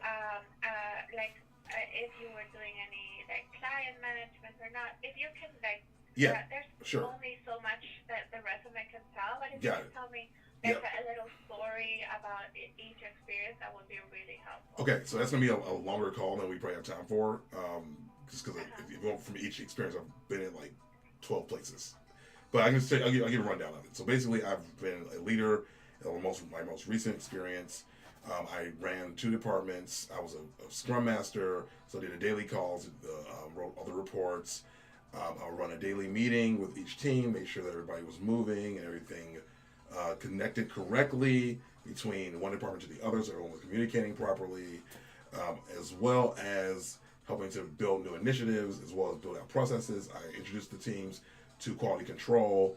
I was working in also with web work as well as digital marketing. So the copywriters, creative, also working with developers, UX developers, the senior leadership. I was involved in all those meetings as well for resourcing and making sure that we have the right people in the right places. Making sure the connections were made correctly. I'm trying to think what else in there. I'm trying to think if I have anything majorly to tell you that's not on the resume. I was actually allowed on pretty much every role to build some kind of process. If it's not quality control, it's bringing in agile experience, utilizing Jira and those Kanban boards and those Scrum Master duties, and even introducing retrospectives to agencies. One of the agencies was once pharma. Another one is more focused on the home. I mentioned the home, what do you call it? The home vertical. Another one's focused more on video and development. But yeah, if you want a story for each one, that's probably better done in a separate call, just so we have time to go through that. Yeah, absolutely. And just to be, I will just go straight to the specific experience that I'm interested in. And Okay. that is with Epsilon. When you were an innovation project manager, and you told me that you were working with some CPG clients. Yeah. Can you tell me more about that? And what kind of project were you working on, please? Yep. So there we worked with Miller Coors for packaging for the Super Bowl. We also, I'm trying to think what else we did. It's been a couple of years. So in addition to that, we worked with Health Aid Kombucha. I already mentioned that one. On kind of helping them to rebrand. We did some consulting work with that as well, using machine learning. The innovation piece where we use data to inform creative. We worked with BP, petroleum gas. I think Epsilon may still have that stuff up on their website. I don't know if they've updated it since I've been there. But a lot of it was based on kind of those CPG items that you mentioned. Got it. And when you were working with, you mentioned Kellogg. What kind of projects were you working on? Transformational and branding. Got it.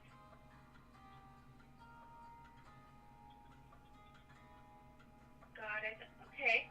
And have you ever worked on the CPG side in-house by chance? That was in house. Wait, what do you mean? And Wait, you mean not for a client? yes, in-house for a client, Got it. like for the supplier, Right, that's right not the themselves. agency No, I side. got you. That actually goes further back to when I used to work for, I think it's United Stationers, aka Ascendant. Ascendant actually did have a lot of house brands. They own themselves, like Universal, Alera, some chairs, and different, what call them, different office supplies, as well as janitorial, as well as Jan Sand and whatnot. So I actually worked on all those directly when I was there several years back. That's even further back. But yeah, I did do that directly with those brands, and those were in-house brands as well as ones we did for clients. Got it. Okay, and so Christopher, if you were to make a move, what would you be looking for ideally? Would it make sense for you to leave your permanent job for something that would be a short term contract? It depends on how short-term the contract is and what the pay is, because it is short-term. Mm-hmm. So how short is the contract? This is around 3 months. It Okay. could extend to 6 months, but Okay. it will be closer to 3 months. Okay, Likely. and then what's the height they're paying at? We're starting at 45 an hour. Okay, that's not 45 wouldn't be enough for me to leave a full time job. I'm currently making 140K a year, which I think breaks down to about 65 an hour. So I would need I would need that to come up quite a bit. Absolutely. Got it. Okay, and Christopher, where are you located? In what city? I'm in Chicago, and that's kind of why it needs to be higher, because the cost of living here, 45 wouldn't even pay my rent. Of course. Okay, awesome. So as soon as I have something that is closer to your compensation range, Cool. and it's ideally either a longer term contract or closer to 140K, Yeah, I'll let you know. I would say 65 an hour would be good. 60 I can handle, but 65 would be ideal. And then if it's gonna be short term, I would say like 80 an hour would be good as well, because make sure that I can actually cover myself once I'm out of work. Got it. Okay. I have that on my notes, and I'll let you know as soon as I have All something. right, thank you so much. My pleasure. Right. Thank you, Christopher. Bye. Yeah. You know what I hate about those calls is, why are you ending the call with how much money do you want to make? Guys, you said 140K. Good God, you don't understand. That's not a lot of money out here. It's not. In Chicago, it's not a lot of money. I know it sounds crazy. It's not.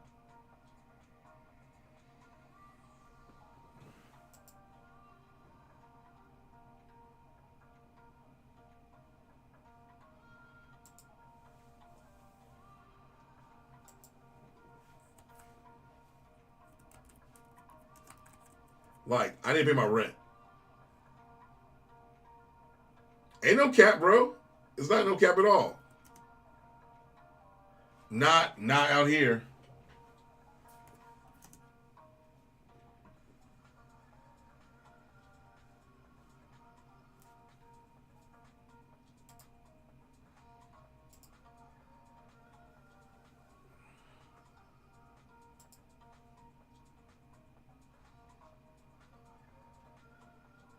Oh, that was her. I was like, who is that? Who called me?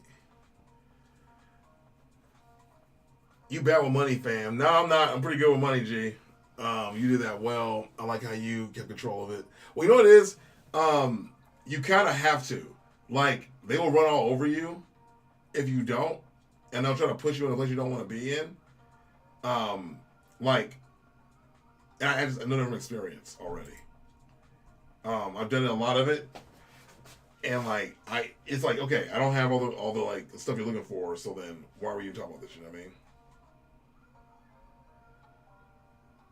Like, as soon as you hit me with the 45, like I don't understand these jobs that want people to come in and work for 3 months and they're not paying you enough. I don't understand it at all. Bro, my rent, I'm not gonna say what my rent is. My rent is close to that. And then on top of that I have debt. And on top of debt I have a car. On top of a car I have things to eat. And then I have savings. And I have to also, because these jobs are not covering my benefits, I have to also pay for my benefits as well. So it's like it's a wintry mix, my friend. It's a wintry mix. 140K after tax is like 9K. It's like 9K a month. Now consider he's probably paying half in living expenses, odds and ends. Yeah, well, definitely interview well from a layman perspective. 140K is still a lot of money. I don't know, bro. I think, look at this. It's a lot of money where you live. Like, if I live in New York, it's still not a lot of money. You know what I mean? Like, if I live in Iowa, I'm balling. Like, you know what my best friend did? My best friend left Chicago, and he moved to, there you go. He moved to Indiana. And in Indiana, he was killing it, but he was bored out of his mind. So he came back. But with all the money he saved from living in Indiana, he bought a house. Bro, it's not less than 2K. Can I say that?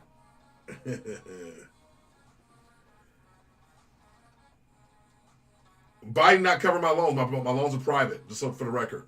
I'm telling you right now, Biden's not covering my loans. The loans that are left over for me are all private. I paid off my other loans first. I didn't know this was going to happen, but he's not covering private loans. So I'm still screwed. Keep that in mind. But Biden's not doing anything for me. You'd have a 4-bedroom and yeah, I know. Bro, I'm telling you right now, I got friends who live in like the suburbs of other places and they have entire houses, like 5-bedroom houses for what? Less than what I'm paying in rent. That's real. You're 100% right. You're 100% right. Like, literally houses. And I'm like, man, should I move to the burbs? Should I move to Indiana? Should I move to Indiana? Trust me, if I was really balling, I wouldn't be in debt. I would not be in debt right now. Please believe that. Chris, an all another type of dude, he probably doing that with his budget too. Explain. What do you mean? Explain it to me. What are you referring to? Because if you explain that to me, I would love to prove you wrong or correct. I'm down. All or nothing kind of dude. But what do you mean by like with my budget? Let's see. I saw a home on Realtor in Chicago with a nice basement, 3 and 2 was $150K. But what part of Chicago was it? Like where part of Chicago were you looking at? Also, keep in mind that in Illinois, our taxes are insane. I think we're over 10% at this point. Like, yeah, I was gonna say it's probably in a bad neighborhood because my boy bought a house. He's renting it out. He's living in it and renting it too. It's not a good neighborhood, and I wouldn't live there. Just saying. You don't live in a bad neighborhood in Chirac. You don't. You do not. I refuse. I'll be honest with you. It sounds bad, but I've come too far in my life.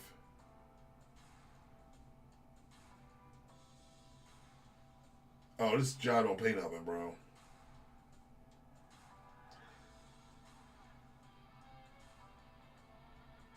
This might be the same job you just called me about, actually. All right, I got another call I got to do, actually.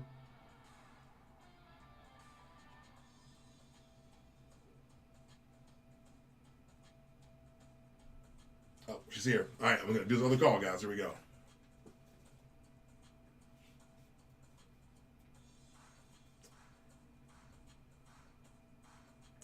Hello, let's see. Hi, Christopher. It's Natalie over at Beacon Hill. How are you doing? Hi, Natalie. Doing pretty good. How you doing? I'm doing good. Thanks for asking. Is now still a good time for us to connect about the... Perfect. Awesome. So just to give you some more information about this role before we kind of dive into your background. So this position is with United Airlines. Right. And so they are looking for a project manager to come on site in a hybrid capacity downtown to their Willis Tower location. Okay. Um, we do have a spotlight call with the hiring manager early tomorrow morning to Okay. get details about how long this contract is going to be, as well as rate information. So I don't have that yet. But since competition is pretty fierce for these roles, I did want to reach out to you now because your background looks like it could be a good fit. So, and then I can reconfirm those details with you tomorrow briefly once we do have that call, and I can share any notes that the hiring manager also kind of sends out. But just to give you an overview about this position, they are currently, their digital content strategy and personalization team is currently scaling up to support all their content across their digital channels, includes their United.com and United app. So they're currently looking for like a hybrid project manager and Scrum Master Yeah. to kind of help with the planning, development, and implementation of various kind of more complex digital projects. So taking a look at your background, I thought it could definitely be a good fit, but kind of just wanted to connect with you and kind of go over your background and just kind of hear about your experience. Yeah, actually, I'm pretty curious. I do. You said a more Yeah. complex project. What do you mean? What do you mean by that? Like, do you know if they're doing like custom software builds? Are they doing CMRs? Are they just doing like website updates? Like, what kind of complex projects are they working through? That is a great question, and that's something I'm hoping we will learn a little bit Okay. more on. I'll share the job description with you that I have, but they don't really go into a lot of detail. They just kind of mention that it's a high impact complex digital project. Okay. So I will learn more tomorrow, and I'll definitely share All that good. with you. Not a problem. I've done this enough times where people will say like, "Oh, it's a complex building." You get there and it's like, "Oh, it's it's a basic project, but it's fine. It just takes time to build that out and work with the team." Yeah. So if you want to hear more about my background, I can give you like the quick elevator speech if that helps. Yeah, that'd be great. Yeah. So basically, just give you the front end of it, and I'll like end it with like kind of where I'm at now. So I essentially started off doing blogs and video blogs on YouTube. That opened me up to learning to do SEO, which I started implementing in my own personal business. That SEO transformed to video SEO. I took that knowledge and managed to get myself a job at a place where I was the lead SEO analyst. I went from there and got a promotion because I realized I had more skills than I was, had down on paper. I wound up leading a team, and holistically, I became a project manager that way. So I was leading these web build projects where we were taking engineering companies and making them stronger and more, virile in the market. So we're kind of basically flipping these companies that weren't doing well at first and using what we had as like a web background to build them up, work with the SEO, go through the back end of the web pages, make updates, rebuild, do some transformation work, migrations from different CMSs and whatnot. So then I got that experience, moved from there to a place called Epsilon. At Epsilon, I got to pretty much work for the innovation department. The innovation department was working at machine learning. Machine learning got me used to working in data. I did all these different, like, really cool but really experimental projects for the in-house department and a couple for a client. I did some trafficking there, and then I got even deeper into project management. Got laid off there because they got bought out by I believe Leo Burnett / Publicis. So from there, I jumped around to different agencies, kind of handling a lot of web work, a lot of software development, a lot of things in IT, kind of doing the same things, but also got to build a lot of process out there as well. So introducing Agile, introducing Scrum Master work, introducing process to agencies that were smaller. So where I'm at now, it's Sam & Meyer. I got to build out their process for QA, build out their process for bringing Agile to their more waterfall teams. But I also worked in some small waterfall like adjacent work as well. And currently working on the DFC project and Hammermill to get Hammermill on on e-commerce for the first time ever, and then also working with DFC for a internal software build we're doing where we're for the first time ever with them as well making a app that's only for the pro installer, so it won't be client, won't be customer facing, it'll be user facing. So we're doing all that really cool work right now as we speak, and we're also currently doing the social media work. I'm helping run their marketing department as well for them at KBiz, which is it's a really big kitchen and bath convention, and we're doing live tweeting and live like actionable marketing and digital work there. So that's kind of a really quick rundown of everything I've done, and I believe the last 12 or 15 years. Awesome. Yeah, thank you for giving me that high-level overview. So for that internal software build, that app that you're building up, who did you say the client for that was? Yeah, DFC, Delta Faucet Company. BFE? Yeah, DFC. DFE? Sorry. Sorry, DFC, Delta Faucet Company. Yes, Okay. sorry. Okay, thank you. And just because I don't have your resume up in front of me right now, Oh. I'm sorry, do you go by Chris or Christopher? Either one's good. I don't care. Just say Chris, those less syllables. Okay. With your resume, do you kind of have like these projects and like the clients that you're working with kind of highlighted, or is yours more just like a resume, more like a functional standpoint of your responsibilities? It's more functional. I don't have the clients highlighted just because like I found it doesn't really do much. But if you need me to do that, I can do that. But what it does is it has it highlighted where it shows you my functional skills at the very top, and then the bottom it shows you each client I've worked for, and kind of like what I've done in there that was special versus just my general PM duties. Okay. Do you have like at least for like each experience, like kind of highlighting at least the projects that you worked on? The type of projects, but not like specifically like I did like transformation projects. I just kind of just generally listing them out. Okay. Would you be open to maybe kind of highlighting or kind of adding those enhancements? The only reason is, if we were to submit you, I definitely want that experience, to stand out. And because I know sometimes with resumes, you have all this experience, but it's not necessarily highlighted, and so sometimes hiring managers kind of glance over and kind of pass by. So definitely you have a ton of experience. I want to make sure that it is kind of highlighted, especially with your current position. Yeah, if you... Go ahead, sorry. I'm sorry, go ahead. I just because, with your current position and kind of some of your other roles that, Lolabin, Consolable, and Epsilon, I definitely think would be a good fit, and I want to make sure that that's kind of just highlighted. Yeah. Which you can send me, if you wanted, do you have your resume on you right now that you could just kind of add it in the LinkedIn chat? It's actually already there. Oh, it is? Yeah, I think I sent it right away. I always do that. I actually don't have it. All right. I'm looking at it right now. Let me try again. It says the check mark is there, but I'll send it over one more time. Let's see. All right. Uploading, attached, sent. Yep, it should go through.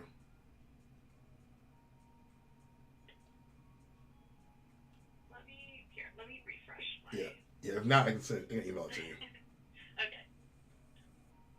Yeah, I'm still not getting it. All right, I've been having issues with my LinkedIn today, so it might be on my end. Here, I'll email it right now. I already have my email open as we speak. So okay. Give me 1 second. Send you my email. Oh, I already have it. It was on your note. Oh, okay. Yeah, no worries. Perfect. I try to make this as efficient as possible for other people because I know it's probably been a long day. All right. Email and then Sandra's resume up top.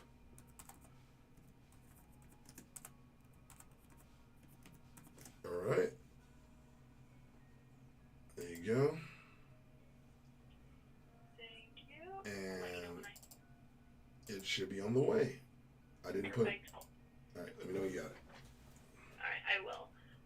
While we're waiting on that, we can go on and confirm a few other details. So I do see that you are in the Chicago area. Do you mind me asking where in Chicago you are? Yeah, just Chicago proper. Lincoln Park. Lincoln Park? Oh, yeah. Me too. Oh, perfect.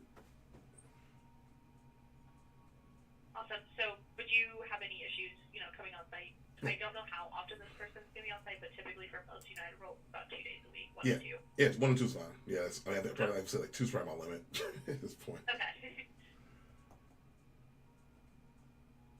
Perfect. And then what does have you, Chris, on the job market looking for something new? Yeah, so Simon Myers actually with a wrap up of this current project, they don't have a pipeline for any more web work, honestly. So, and it's a small agency already anyway, and so the CEO and I have already had this conversation, and he goes, we really love you, want to keep you, we can have you move over to digital marketing only for now, and that's just not what the kind of work I want to do. So I tell him I'm going to start looking at other things, but I'll still be around to support as much as possible up to that point. So I'm doing what I said I was going to do and start looking at other things. Yeah, absolutely. When is your project wrapping up? So it should be wrapping up like end of the next week. Like we did everything we had to do for the push out. Right now we're just supporting them at that conference. They have all the pages in place for the latest website and the latest software builds, so everything is already kind of in their hands. So at this point, it's kind of a transitional move.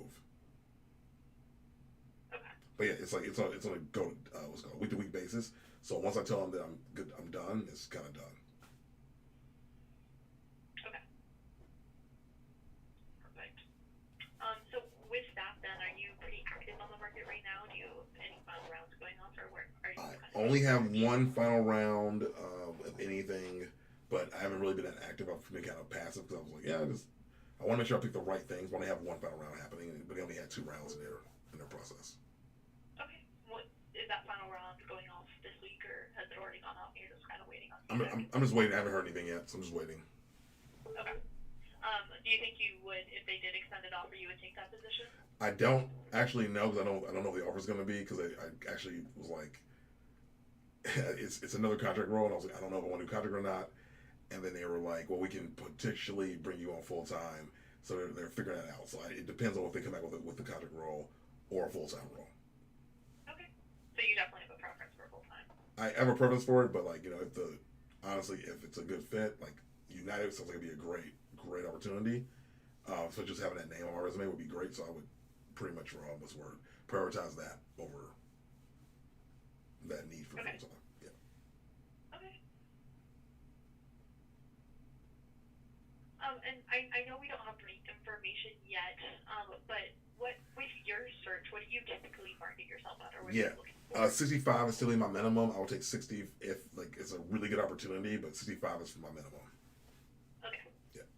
And that is on a W-2 basis, correct? Yes. Okay. I do think that is going to be pretty on par. I think, based on other United roles that have come out, I think the max has been around like $63 an hour. So we should definitely be able to hit that 55, and Sounds good. ideally a little more. But I'll keep you updated tomorrow after the call. All right. So I know you were wrapping up with your current position, so I'm assuming you would be able to start as soon as possible after the interview process. Yep. Yes. And typically with United, how their interview process works, so this position is going to shortlist. Let me check the date. It's going to shortlist at 8:30 a.m. Friday morning. So at that point, all the resumes or profiles that have been submitted will go over to the hiring manager for review. Okay. And then they typically select like 6 candidates, their top 6 candidates, and they typically send out like 3 interview times, and hope that works. Typically with like 24 to 48 hours notice. Is that enough time for you to interview for a new opportunity? Yeah, that's fine. Yeah, that's great. Okay. Perfect.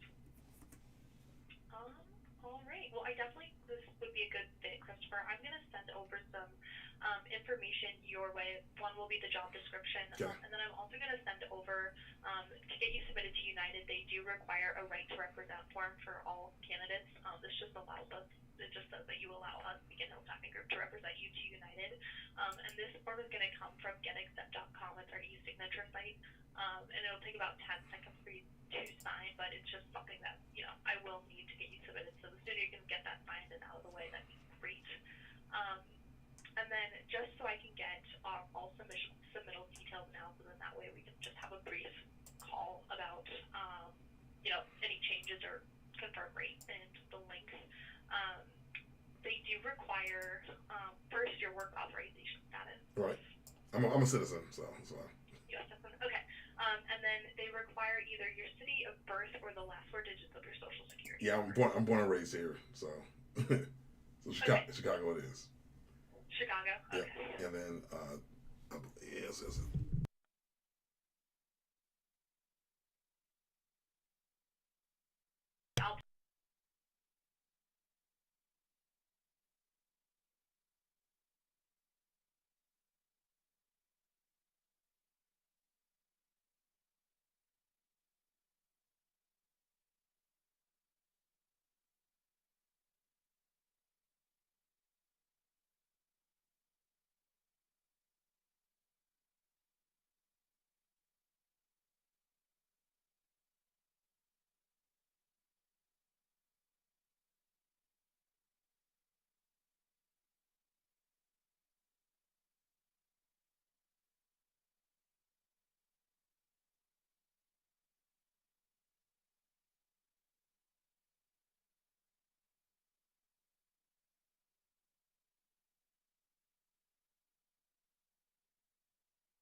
give you a call around 10-ish. All right, sounds good. All right. It's been a pleasure, Chris. We'll talk tomorrow then. Right, it's been a pleasure. Thank you so much. Yep. Bye. Bye, Natalie. Oh, I didn't realize I was still muted. Sorry, guys. Exposed. So, first of all, not exposed because you're wrong. The median salary for Lincoln Park is not much lower than my salary. You probably looked up Lincoln Park, Illinois, not Lincoln Park, Chicago, the neighborhood. Because the median salary, mind you, because I am petty, and I looked it up while you were talking.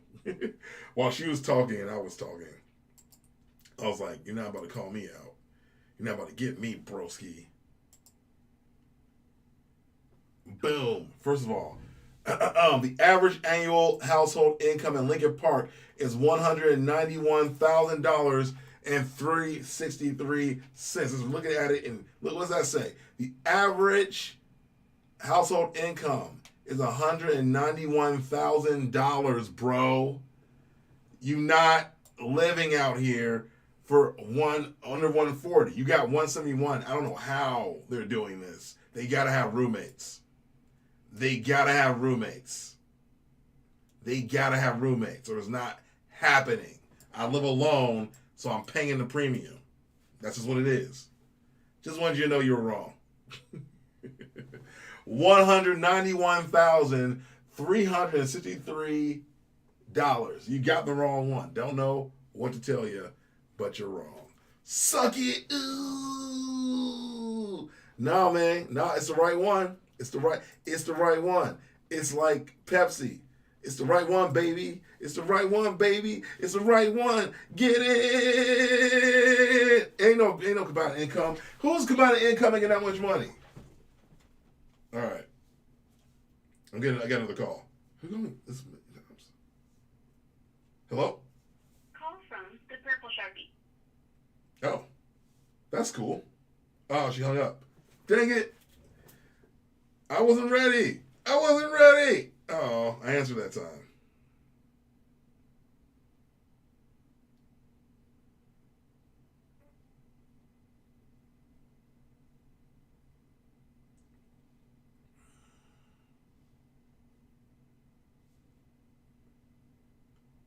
Hello? Call from the Purple Sharpie. Oh, she worked this time. To accept, press 1. To send a... I have not heard from the Purple Sharpie in a long time. Yeah, it's me. I'm here. Hey, what's up? Holy wow. Hi. Long-time fan. First-time caller. Yes, it's been a long time. What's up, famous person? I just wanted to talk. I guess I didn't have any subject matter prepared. I'm sorry. This is my third time calling in. You're all good. First time you were already on the phone, I think, with the job opportunity, which I really hope you get. Firstly, Yeah. I know truthfully, my content's been on a standstill because full time always comes first. You know what I mean? Oh yeah, makes sense. But I just want to share some positive stuff happening for me and see what you're working on and stuff. And maybe at some point in time we can actually do a collaboration because it would fill my heart with like a lot of. It would still college me with like so much fucking holy shit, bitch, you made it type vibe. That's insane for you to say that to me. That's nuts. What's going on with you? Let's start with that. I've been literally watching you since I was like a sophomore in college, so it's really weird for me to be able to like talk to you again like in person because I literally haven't talked to you since I guess since before I commentated Evo and Switch Rivals. Holy crap. Yeah. So I'm working on a web series. We just got funded and picked up officially by Logitech. We start filming next month. It'll be in post-production around June, and it's slated for like an August release schedule, and it's going to be on YouTube, Red, and Netflix. Holy crap! How did what? Yeah. What? Yeah, I just filmed my web series. I'm really excited. Hopefully it doesn't fall through because between now and August, it could fall through. Yeah, but still, that in itself is freaking nuts. Yeah. Like an example of something falling through is like I was supposed to be on a docu-series. We were supposed to start filming this week for it, and it literally fell through. Like I found out on Monday that they couldn't secure all the budget and funding for it, which was kind of terrifying. But it was a good reason. They were like, yeah, we're not going to pay you. I was like, okay, I'm fine with you not paying me for the exposure, but like, you got to pay my crew. And they were like, okay, we'll negotiate. And then they go back to their production, the people they're getting the money from, and that company's like, hey, yo, by the way, we don't got no money for you. And that's when they were like, oh, yeah, fuck you. I was like, damn. Wow. Damn, I'm happy you're not moving forward with the project at all instead of doing it with no funding, because I would hate to see what this project looks like with no funding, Yeah. Jeez, dude. If those amount of people can do that to people, knowing that they're working time into that kind of stuff. Yeah, he told me the big reason he went back to the company that was doing like all the budgeting and stuff, like the company that was funding the docuseries, was because I asked him so many questions, and he's like, I do not want to work a project with her if I'm not fucking paying her, because it will be the end of me. Well, that's what the producer said, and I was like, that's really kind, dude, but like I would have done it without payment as long as you paid my team. He's like, yeah, but like unless I have enough to pay you and your team, like I'm not fucking doing this project, because that means it's not at the scale I should be doing. And I was like, yeah, right. Good for you, dude. It's worth. Yeah. Know your worth. No, I agree with that entirely. That's the best way to move, because I know, like, I've been working on the other side of things with marketing and stuff for the last couple of years, and they always have budgets for like everything else. Yep. except for talent, except for production, except for this and that. And that's why I'm really proud that I went over to nerdgeekculture.com and picked up my Nerd Geek fashionista wear so that I could get some of the most respect in general from these production companies and these amazing tech teams that I'm working with. One of my favorite shirts actually happens to be the Kiss Me I'm Blackish, because tomorrow, as you know, is the start of Black History Month, and there's no better way to flaunt the fact that you support Black creators than by going right now to nerdgeekculture.com and grabbing a shirt. You're too good at this. Sorry, I'm thoroughly impressed. You've become an amazing marketer. I hope I'm a good guest, dude. No, you're a beast. I freaking can't believe you. I am not a planted caller, I promise. I did not pay her anything. Chris needs to take notes. I'm taking notes. It's kind of funny. She made me my first ever Twitch overlay or streaming overlay, period. Branded with all Pokemon stuff, and I used it for years until I learned how to make it myself. I really like watching your stream. I just hated the overlay, and I was like, his content's too good to be working off this overlay. Yep. So I worked really hard on that, to be honest. But I'll be candid. Like, the reason I've been watching your content for so long is just, dude, you're so real. You know what I mean? It's like, you're very honest and authentic, and I forget that every single time I watch your content. Like, just now, you were on a phone call, literally for a job opportunity, on stream. I would never do that, because I'm terrified. Yeah, I'm fucking terrified. I've already had, like, people stalk me and death threats and the whole 9 yards, but, like, you're shamelessly authentic, and I love that so much, and it's the reason why I still watch and support your content after all this time.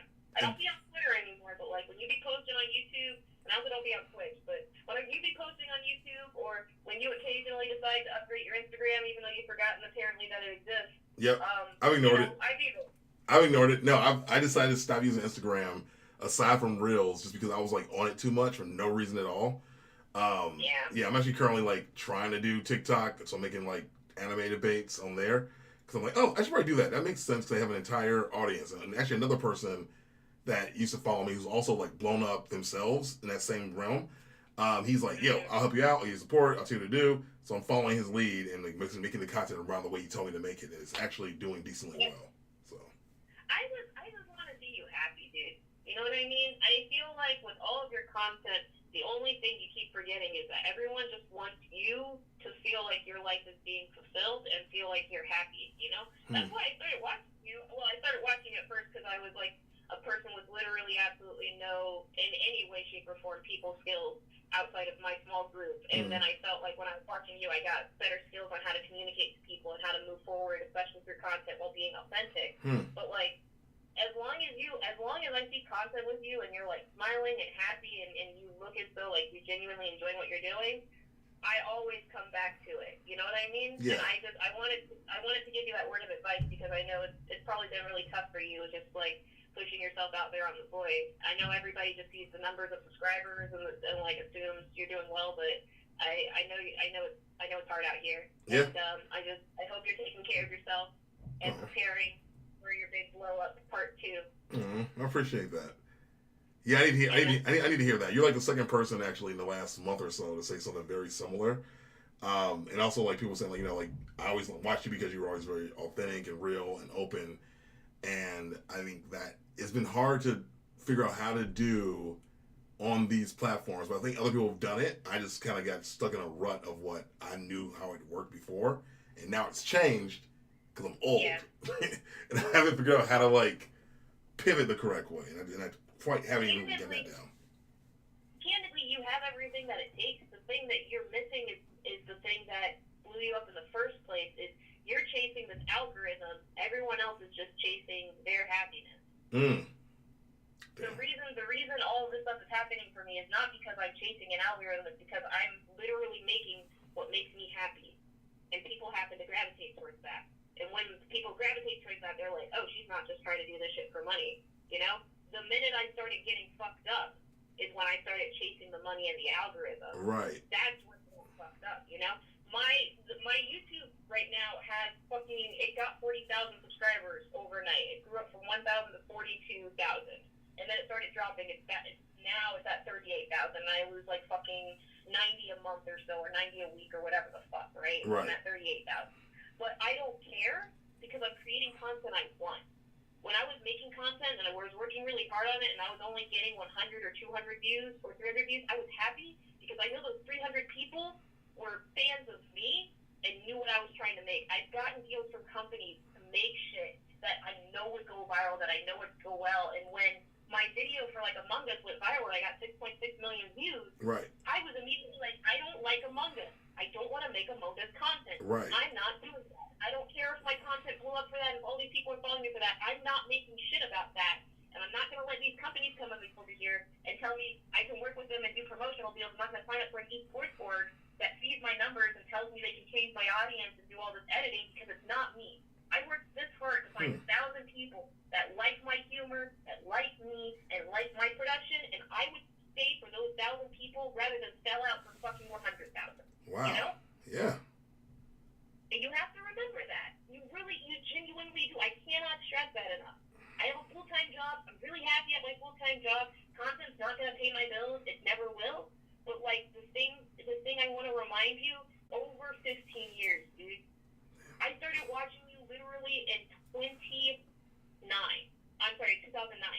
was when I first started watching you, when I graduated from high school, when I was filling out college applications.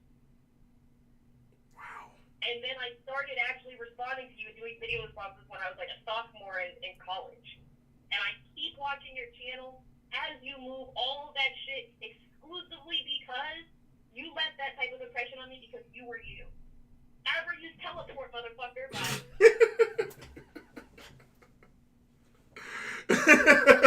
She just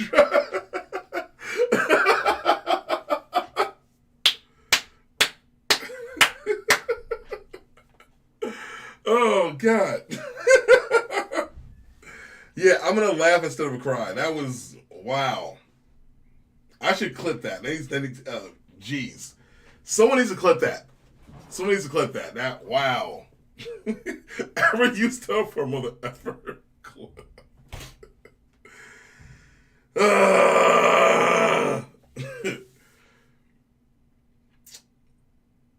You know what? She's right.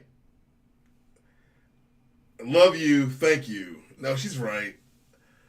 Oh, jeez, dude. That's actually like that was powerful. The brick wall, bro. You know, I'll say this one thing. You know what's hard? I think you're right. I've started chasing the algorithm because I want to be successful. And I keep telling myself the only way I'm going to be successful is if I finally get back to where I was. Because if you guys remember, when I was doing well, before whatever changed, I don't know. I can't even tell you what it was. It doesn't matter. I was really happy making content. And then I was freaked out because everything just bricked. And that made it difficult to maintain. I mean, that's just really what it was. But I used to make everything. She's in the chat. I mean, she's in the chat. Ask away. But yeah, I really do. I really do want to like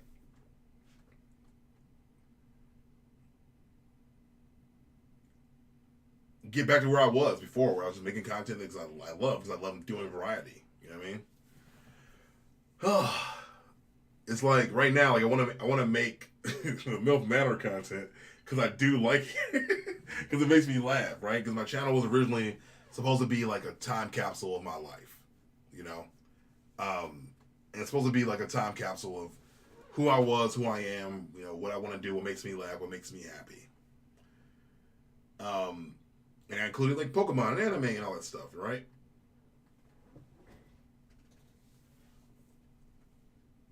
Oh yeah, we got him dual streaming. That's right. Yeah. But if you ask the question, if she's still watching the stream, then she can answer it. You know what I mean? But yeah, main stuff you're gonna make, and stop worrying about who is watching. Everybody that has been telling you that. But see, you say that, but you've also been telling me too to like sell out and do reactions and just make like whatever is gonna sell today. Which I've been saying I don't like doing reactions per se. But the thing is, I do have hot takes on everything. So it's like, to some degree, I'm like, I should just go ahead and start filling my thoughts on these things, because I do have thoughts on them. That's true. It's confusing when people have different takes and different input in the way you should be doing. But the thing is, like, I'm not succeeding doing what I've been doing, so that's crazy to keep doing it. But I guess you are right. I mean, she is right, 100%, that I should just make what I want to make and be transparent, which is like what I've always been. Which is why I think I like live streaming the most at this point, because I can just be myself on these streams. Like, but I don't know how that pulls in viewers. That's just kind of my issue. So, my name comes from the middle school, and it's Forbidden Lore because I don't want to lose sponsors. That's hilarious. You know what's funny? I have a old screen name that's very similar. The screen name was, and I was just saying, this is back when you could get on forums and do whatever you wanted. But I had a screen name called Monkey Sex is Fun, IZ, right? I don't have sponsors on it, so I can do what I want. And the only reason I named myself that is because I was 15 years old and wanted the most random thing possible. And that's it. Monkey Sex is Fun. That's it. There was no other reasoning. I was just trying to be really random. I didn't sleep with a monkey. That's it. And then it got shortened to MSX, so it became Chris MSX because people started calling me Monkey Sex in the in the chat. Which is funny. I met one of my friends in that forum IRL, and he kept calling me Monkey Sex in front of other people, and it was weird. It was weird. I'm like, bro, you can't call me that in public in front of people, especially women. It was just funny.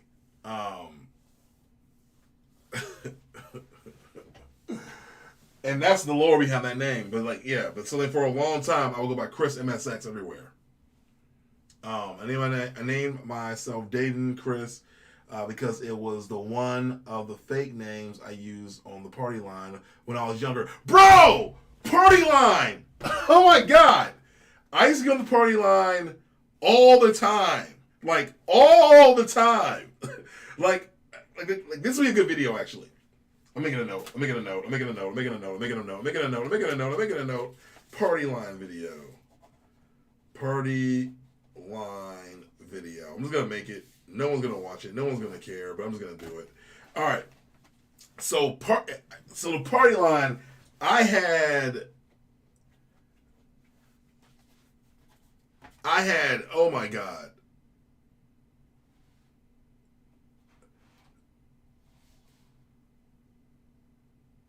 Let's see. Forbidden Lore. Y'all don't know, Sharpie's a beast, by the way. Party line was the original Amigo. That's your title.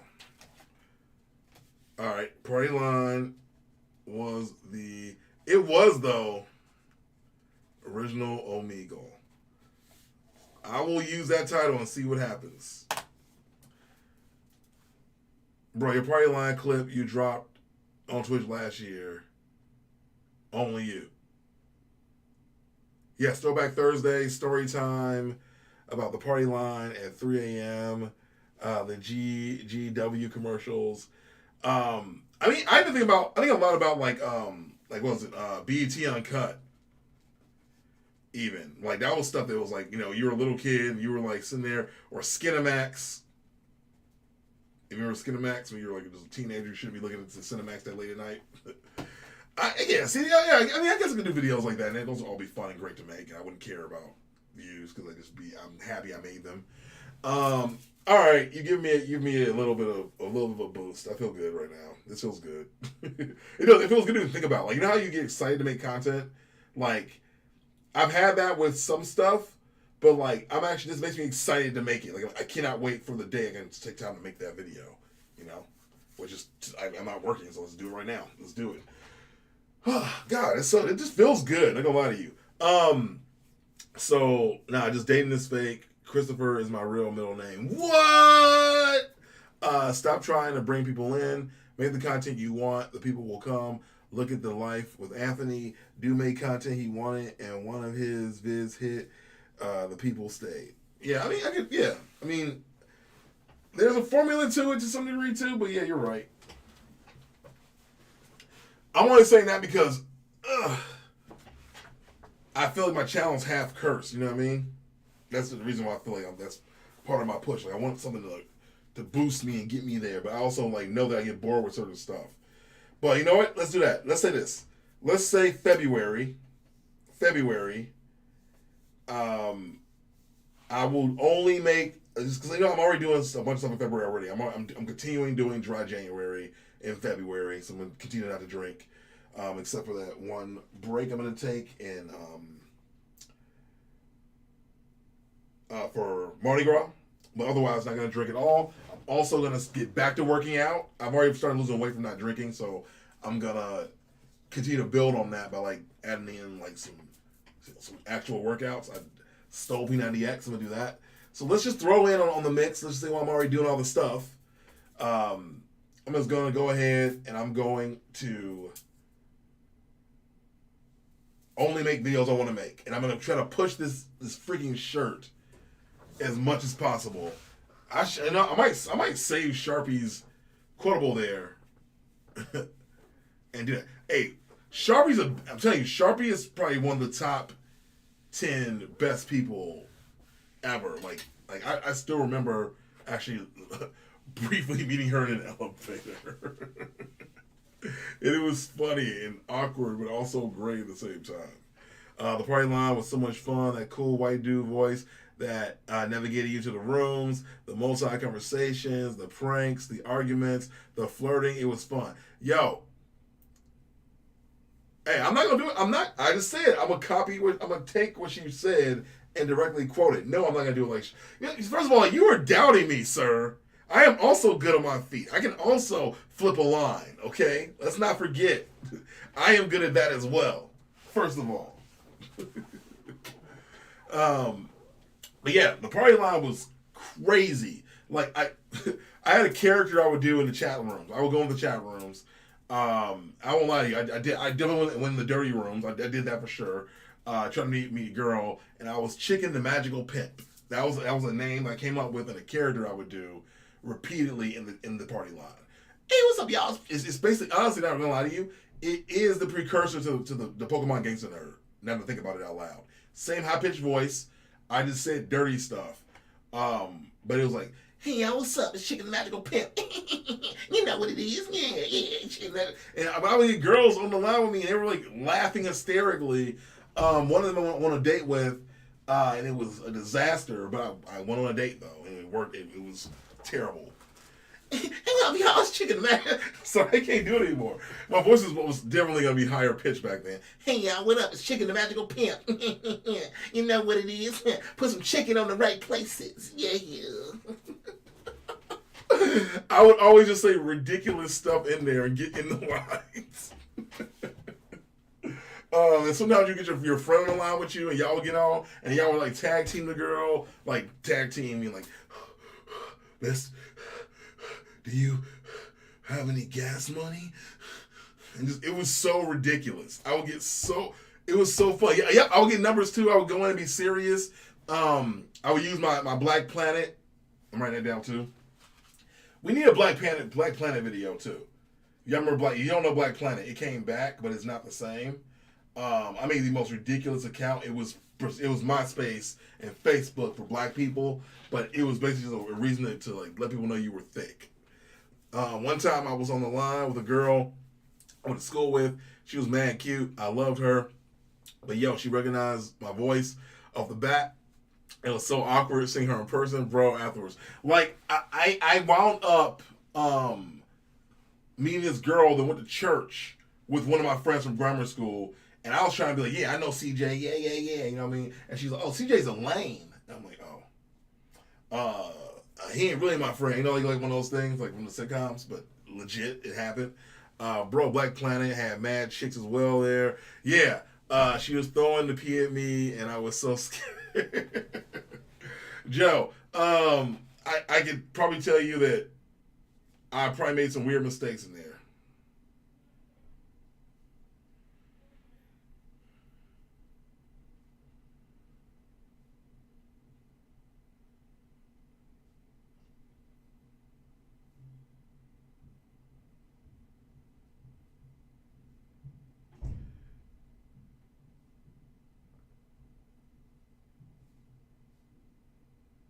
All right, let's see.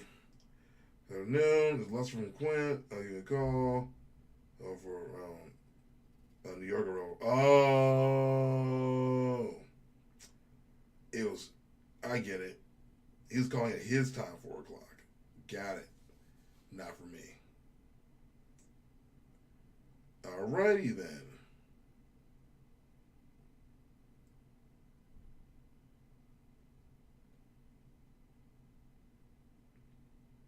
All right, cool. I'm looking at his work stuff real quick. Sorry, guys. All right, bet. One time I used Ricky Smiley's prank call about being locked in the trunk of a car on the party line, asked for help to get me out. Bro, yeah, gee. This is like taking me back. Then me and my female friend did a prank where she called the party line flirting with dudes, and I pretended to come home and picked her. Oh, bro, I did the same thing. Oh my god. Yep, I did the same exact thing. I would legitimately get on the line with my little sister, and I'd be like, "Yeah," but I was like, on the line talking to girls, and my sister would pretend like she came home, like, "You on that party line again? You on that party line again? Lester, get off the phone, Lester. Lester, stop playing on the phone.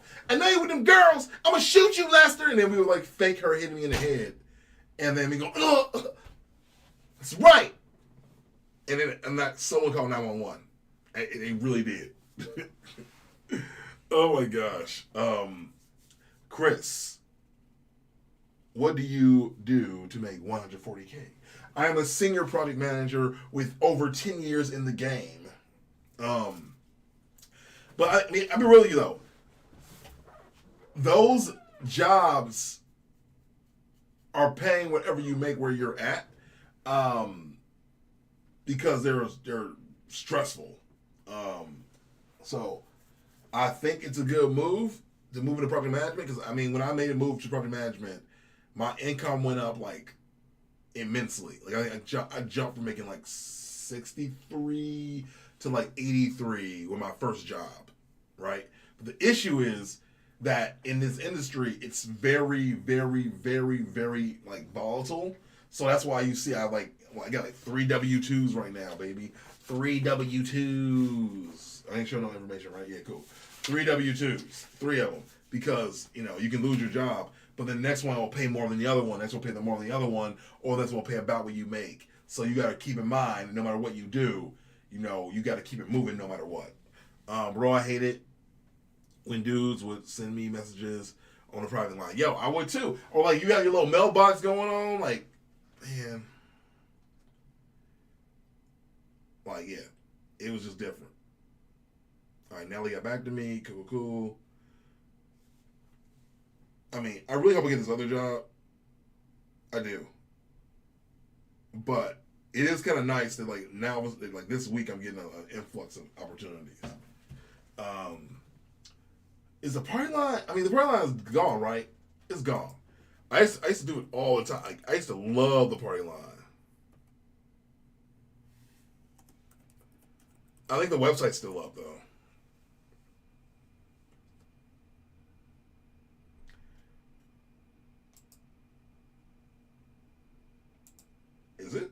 Still a thing? All right. The last party lines were phased out in the early 1900s, according to reports. That's wild to me, bro. Is there a free challenge called Illinois?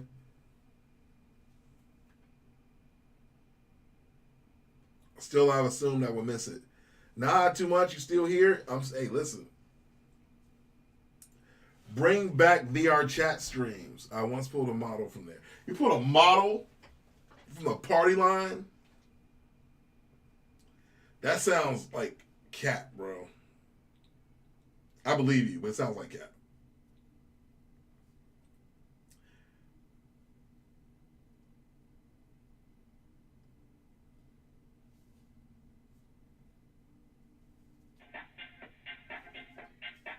Welcome to My Mobile Line, your connection to excitement.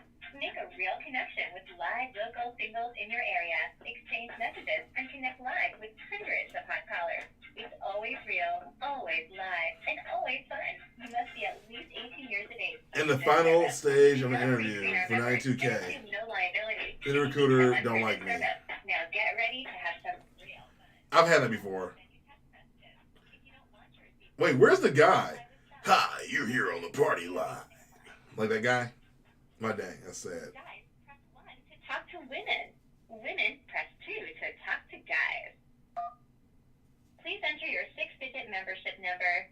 If you are a new caller, don't have a membership, or you have forgotten your number, press the pound key. I'm just going to keep doing it and see what happens. To get your free trial now, press 1. To buy a membership, press 2. Or to continue... I ain't paying money. Stupid. Think I'm dumb? I'm not giving y'all nothing. Alright. Cities local to Chicago party line. I remember, okay, you know what? It's crazy. I remember this because you had to like find the different party lines that were close to your area. Gee, there used to be also, I'm just having all these flashbacks. There used to be all these random let's just say what it is. Transsexuals on there. And they'd be like, yeah, what was it? I got a mouth pee. I'm like, what? You got a what? Excuse me?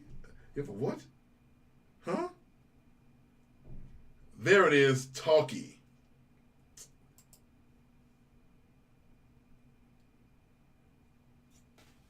Gee, I'm about to call this right now. I just found the talkie party line.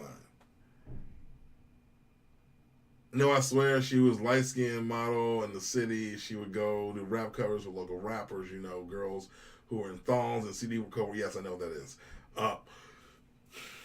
And then they did the jazz video while you play. Yes, dude! Okay.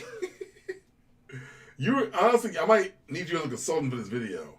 Alright, let's see. If this works, I'm gonna laugh. It ain't gonna work. Come on, this ain't gonna work. It can't Number work. you're dialing is outside of your plan and will incur a 1 cent per minute charge if you continue. Oh. You can hang up now to 1 avoid cent. the charge. No, 1 cent? Man. Dude. Want this number, call 712-432-4282. Come on. Chicago Raven. You got some Mr. Blown with us. Operator, no third-party collector credit card calls accepted. This is just a normal phone call. No extra charges. We do not charge a thing for this service. We offer 100% totally free to the public. But because of that, we cannot and do not pre-screen it. It is open to anyone on the internet who can get here. It is open to anyone who can get a phone to get here. So what does that tell you? It tells you there's bound to be some bad people as well as all the good people online. So with that in mind, we have 3 rules. Rule number 1, never ever give out your phone number.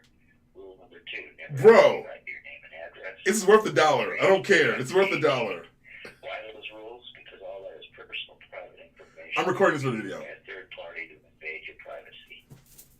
If you don't let it out, you can't be invaded. It's like letting the genie out of the bottle.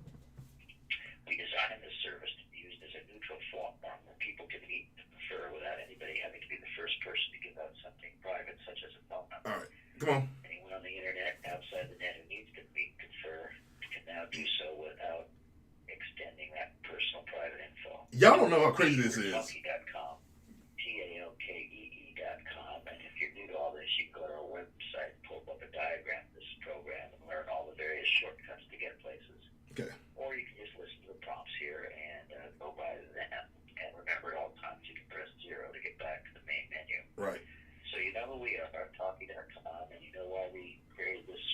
Come on. If you're willing to play by those aforementioned rules, be prepared to press 7 at the end of this message. By your pressing 7, you'll be telling us yes, you will. Let's go. Years of hearing ads. Press 9 to access our paid, ad-free line. Get ready for your $1 monthly discount when you agree to automatic renewal. No. Tired of talking, throat getting sore, ran out of cough drops? Come listen for a change. Phone Freaks Podcast, a daily digest of the most Is there an ad on this? freaky conversations from America's Freaky #1 conversations. podcast. Yeah. Is the podcast for you. Okay. Come on. Press 1 to receive this offer by text message. Nope. Not pressing anything. I just want to get to the calls. You're in the lobby.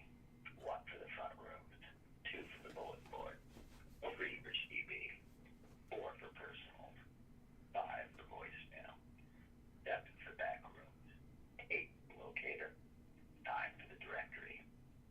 To get out of here, just press 0. Wow. All this, hang on, I'll explain.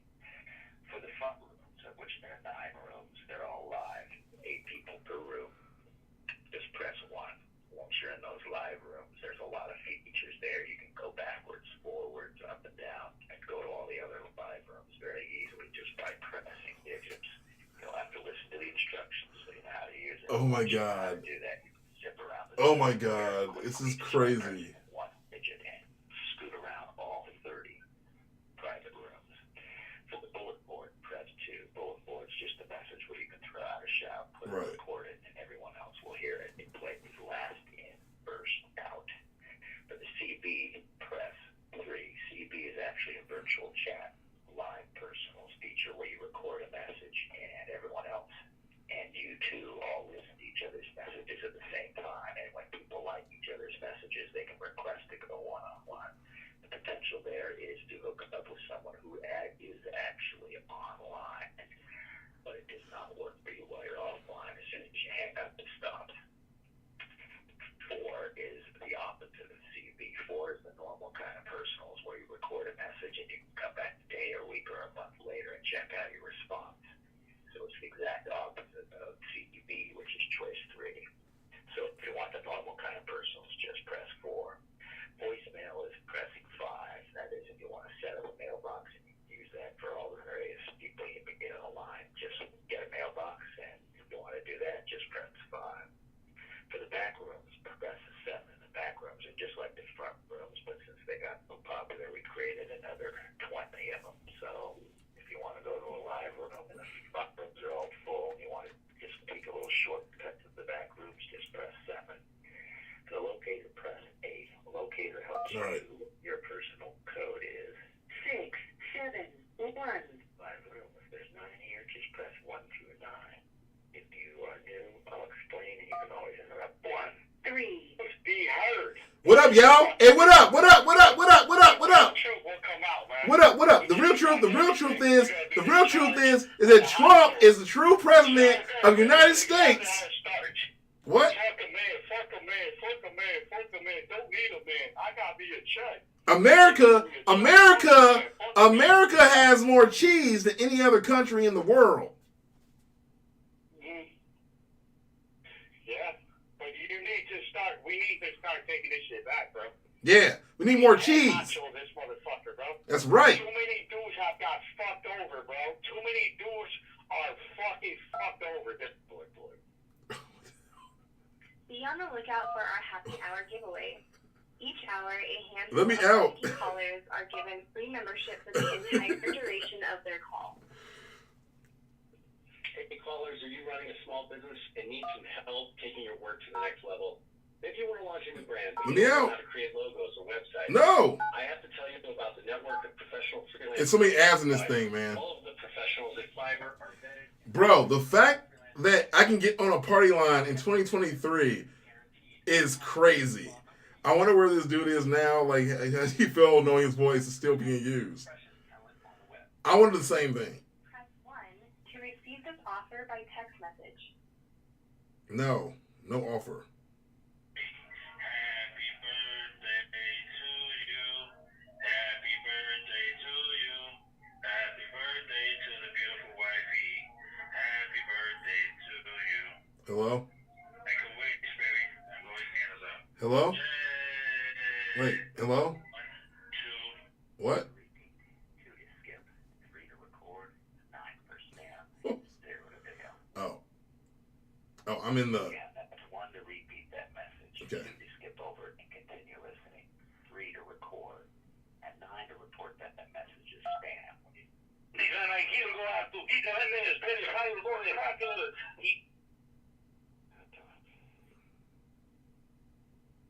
What? What? 1 to repeat. 2 to skip. 1 to repeat. 2 to skip. 7 p.m. Channel 9 TV and WGN Radio are going to run the next mayor debate. Well, the Channel 2 news guy, Miss... Yeah, what's good? If you're from New Jersey, you can call the New Jersey chat line. It's free, just like this one. This is funny. 1 to repeat, 2 to skip, 3 to... 1 to repeat, 2 to skip, 3 to record. You're in the lobby. 1 for the front roast, 2 for the bulletin board, 3 for CBB, 4 for personal, 5 for voice. Your personal code is 6, 7, 1. 9. There's 9 here. Just press 1 through 9. If you are new, I'll explain, and you can always interrupt me. 4. 0. Cool. I'm by myself in this room. This is... I forgot about this, and it's kind of a trip. And sad that no one's in this room. So... You're in the lobby. 1 for the front row. Board. Happy birthday. You're in the lobby. Okay. 1 for the front row. Right. 2 for the bulletin board. All right. Your personal code is 6, 7, 1. 5. Okay. There's 9 here. Just press 1 through 9. 2. 2. Damn, now. Hey, what y'all doing? I feel like a nigga out there where I used to have more money, more action. What? The bigger the amount, the bigger your fucking action is. Whoa. The bigger your money is. So get money, let that bitch get big. Get Spit. money, Yeah, get money. Yeah, get money. They too black. Hey, what up? They too fucking vulnerable. They too open. I don't want to hear these open, emotional niggas can't fuck. This got no women to back them. What is happening on this party line? What is this? You don't want to hear none of it? You don't want to hear none of it? I don't want to hear none of it. Yeah. Listen.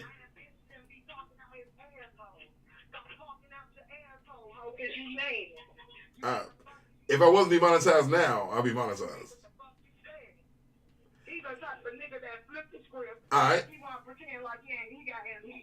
Is we spinning? We spinning? We spinning? We spinning? Oh. Oh. Oh. Ain't no beat to this. It's good. Come on. Get it. Yeah. Mama. Yeah. Yeah. Cook. Get. Yeah, cupcakes are the best part of the cake when you do it. No earthquake when you don't stop, you gonna shake. You be talking all the time, but you don't know. Got money on the floor, but you know we gonna go. Yeah, we gonna get it, gonna do it all together. Working on the mic, yeah, it's the new treasure. Sometimes you gotta find your friend in the back. If you got a lot of money, get it back on the track. Yeah.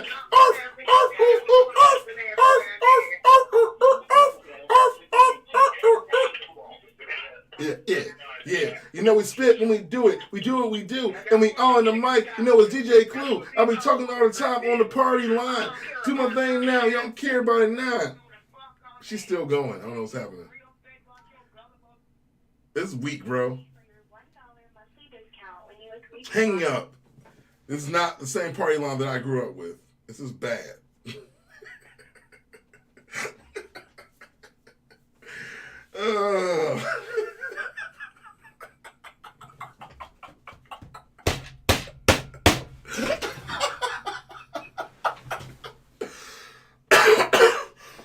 I'm dying. Oh my God.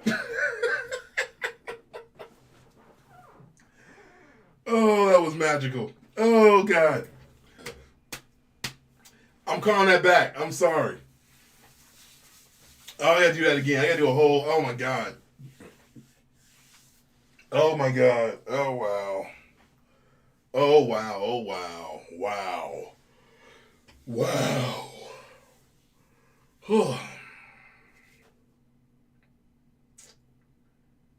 Bruh. That was great. All right. Oh my God, that has to be the greatest thing I've ever experienced in my life. I don't even know what to say. I don't even know what to say. That was magic. Mm-mm.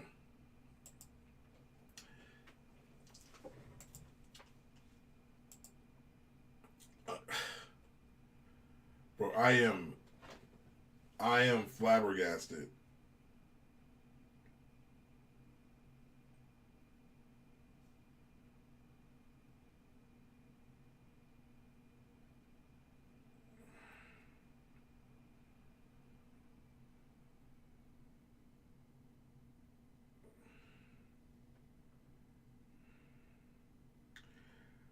Oh my God, that was just everything I needed to be.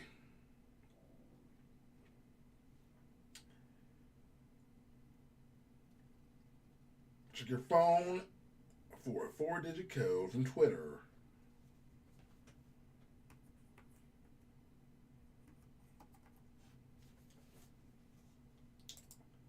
Bro, I'm sorry. That was just great. All right. I know what video I'm making tonight. I'm more than motivated right now to like just do this. This is so exciting. All right. Tomorrow I don't have anything to do. Tomorrow is what? Tomorrow's Thursday? Wednesday? The days all bleed together for me. All right. Tomorrow is dang. It's only Tuesday. Tomorrow's Wednesday. Sweet. Tomorrow's Wednesday. Which that means nothing to y'all, but to me it means I'm gonna just spend the day working on content, releasing stuff, and I'm pretty excited.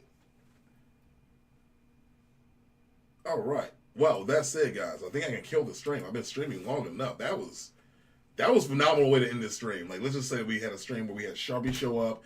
We had a stream, quite literally, where we found the party line is still active. We did some reminiscing. I got an idea for new content. I actually feel excited to make something for once. Which I think is really what I lost. Is like I lost that excitement in that build. I was like, I just love making the videos about dating and everything because I care about that content. I love the motivational stuff. I want to help people, and then I love making the anime and the video game stuff because I care about that stuff. But like, you're right. I lost my way to some degree.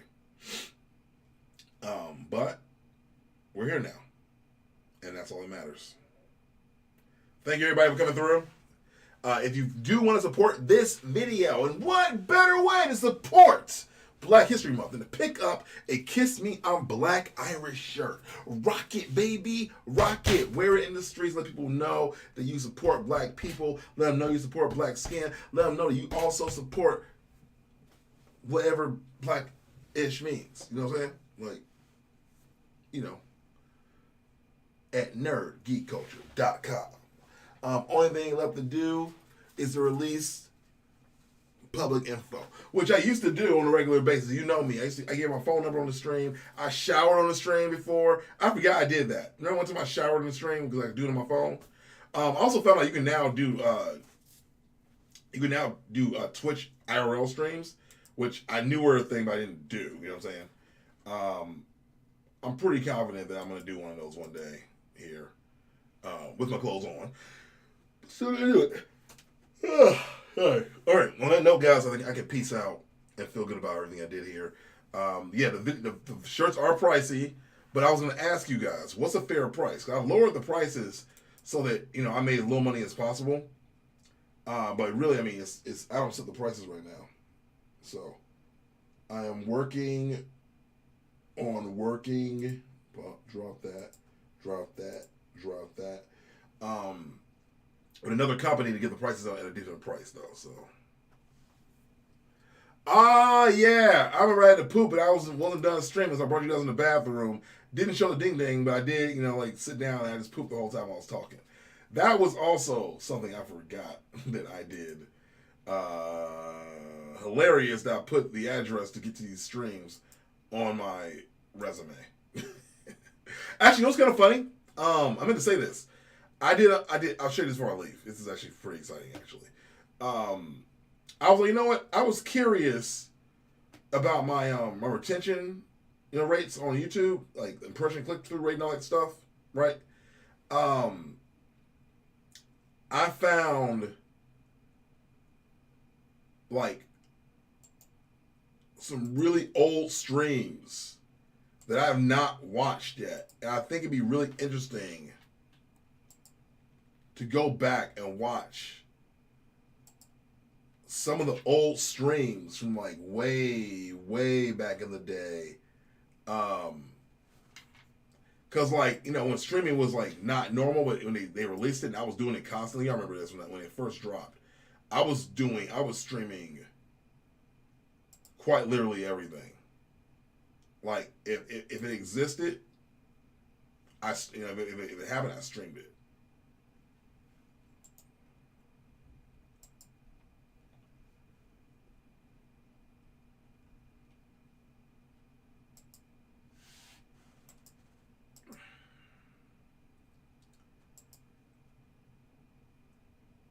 And yeah, man, we experienced all sides of Chris. Yeah, I mean, you guys have definitely seen more of me than people should probably see. Let's be honest here. Let's be completely honest here. Way too much. I shouldn't have done it, but I did it. Anyway, guys, on that note, I'm gonna get out of here. Thank you guys so much for watching. Thanks for the love. Thanks for the support. You have no idea how much I appreciate it and how much this all means to me. These streams are back when you Google Plus Hangouts or how you streamed sometimes. This is weird. Wait, I'm gonna show you this. It's weird to see. It's real weird to see. Hold on. Let me copy this.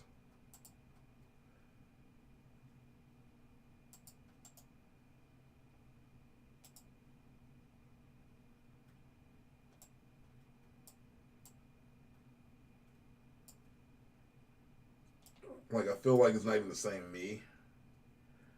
And I don't even know what I'm doing right now watching the stream of myself, but it feels weird.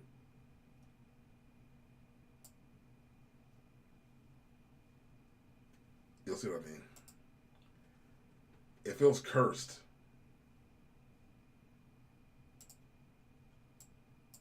What am I even doing? Either IT or UI. Oh. Which is going to require me taking some extra class. Oh. No matter what time I go to bed. This is only doing work and stuff. This is like after I got divorced and moved into my first real apartment alone. This apartment was tiny. Internet usage. I'm just borrowing it for the moment. So, yeah. I mean, because it's Oh, okay. I remember moving to this apartment and I didn't have internet, but somebody else did, so I used their internet. Studio. So it's small, but it's still kind of big. But it's just really hard to figure out where things should be. Let me get this stool. This stool's probably the best thing I use. Stay here. On my bed. Stay on my bed. Yo, young Chris has no beard. Look at that weak man. Where's your beard, sir? I still have that stool. 9 years ago. This is 10 years ago, by the way. So I'll switch this up. Bro, I was so skinny. Yeah. So the reason why you might be wondering, why did I say that I'm illegal? Well, I actually don't have internet at the moment. Comcast sucks. I'm gonna do a rant about that later. So prepare for that next week. But I found out that somebody in my building did not secure their internet. so I stole it, but I think they're at work. So I think it's okay. Because they're at work, and they're not going to use it anyway, and I'm not doing anything that's going to ruin their internet usage. I'm just borrowing it for the moment. So, yeah. I mean, secure your internet, people. Sorry. I mean, just do it. I mean, which is why I told him. I was like, dude, if you do it again, I'm going to block you. I don't care if you're having a bad day or not. Like, it'll get worse. Like, I can't remember what it is now about, like, black vloggers. I can't think what it was, though. I got to play with that idea later, right? All right, I got to go ahead and watch this. It's okay. I know something I can do to make myself. This is crazy, y'all. It's just weird to see myself, really. All right, anyway, on that note, we got here, guys, on stream. Thank you both, guys, so much for supporting. Thank you guys so much in general. Again, I do ask that you check out, if you have time, if you think about it, if you want to, if you can,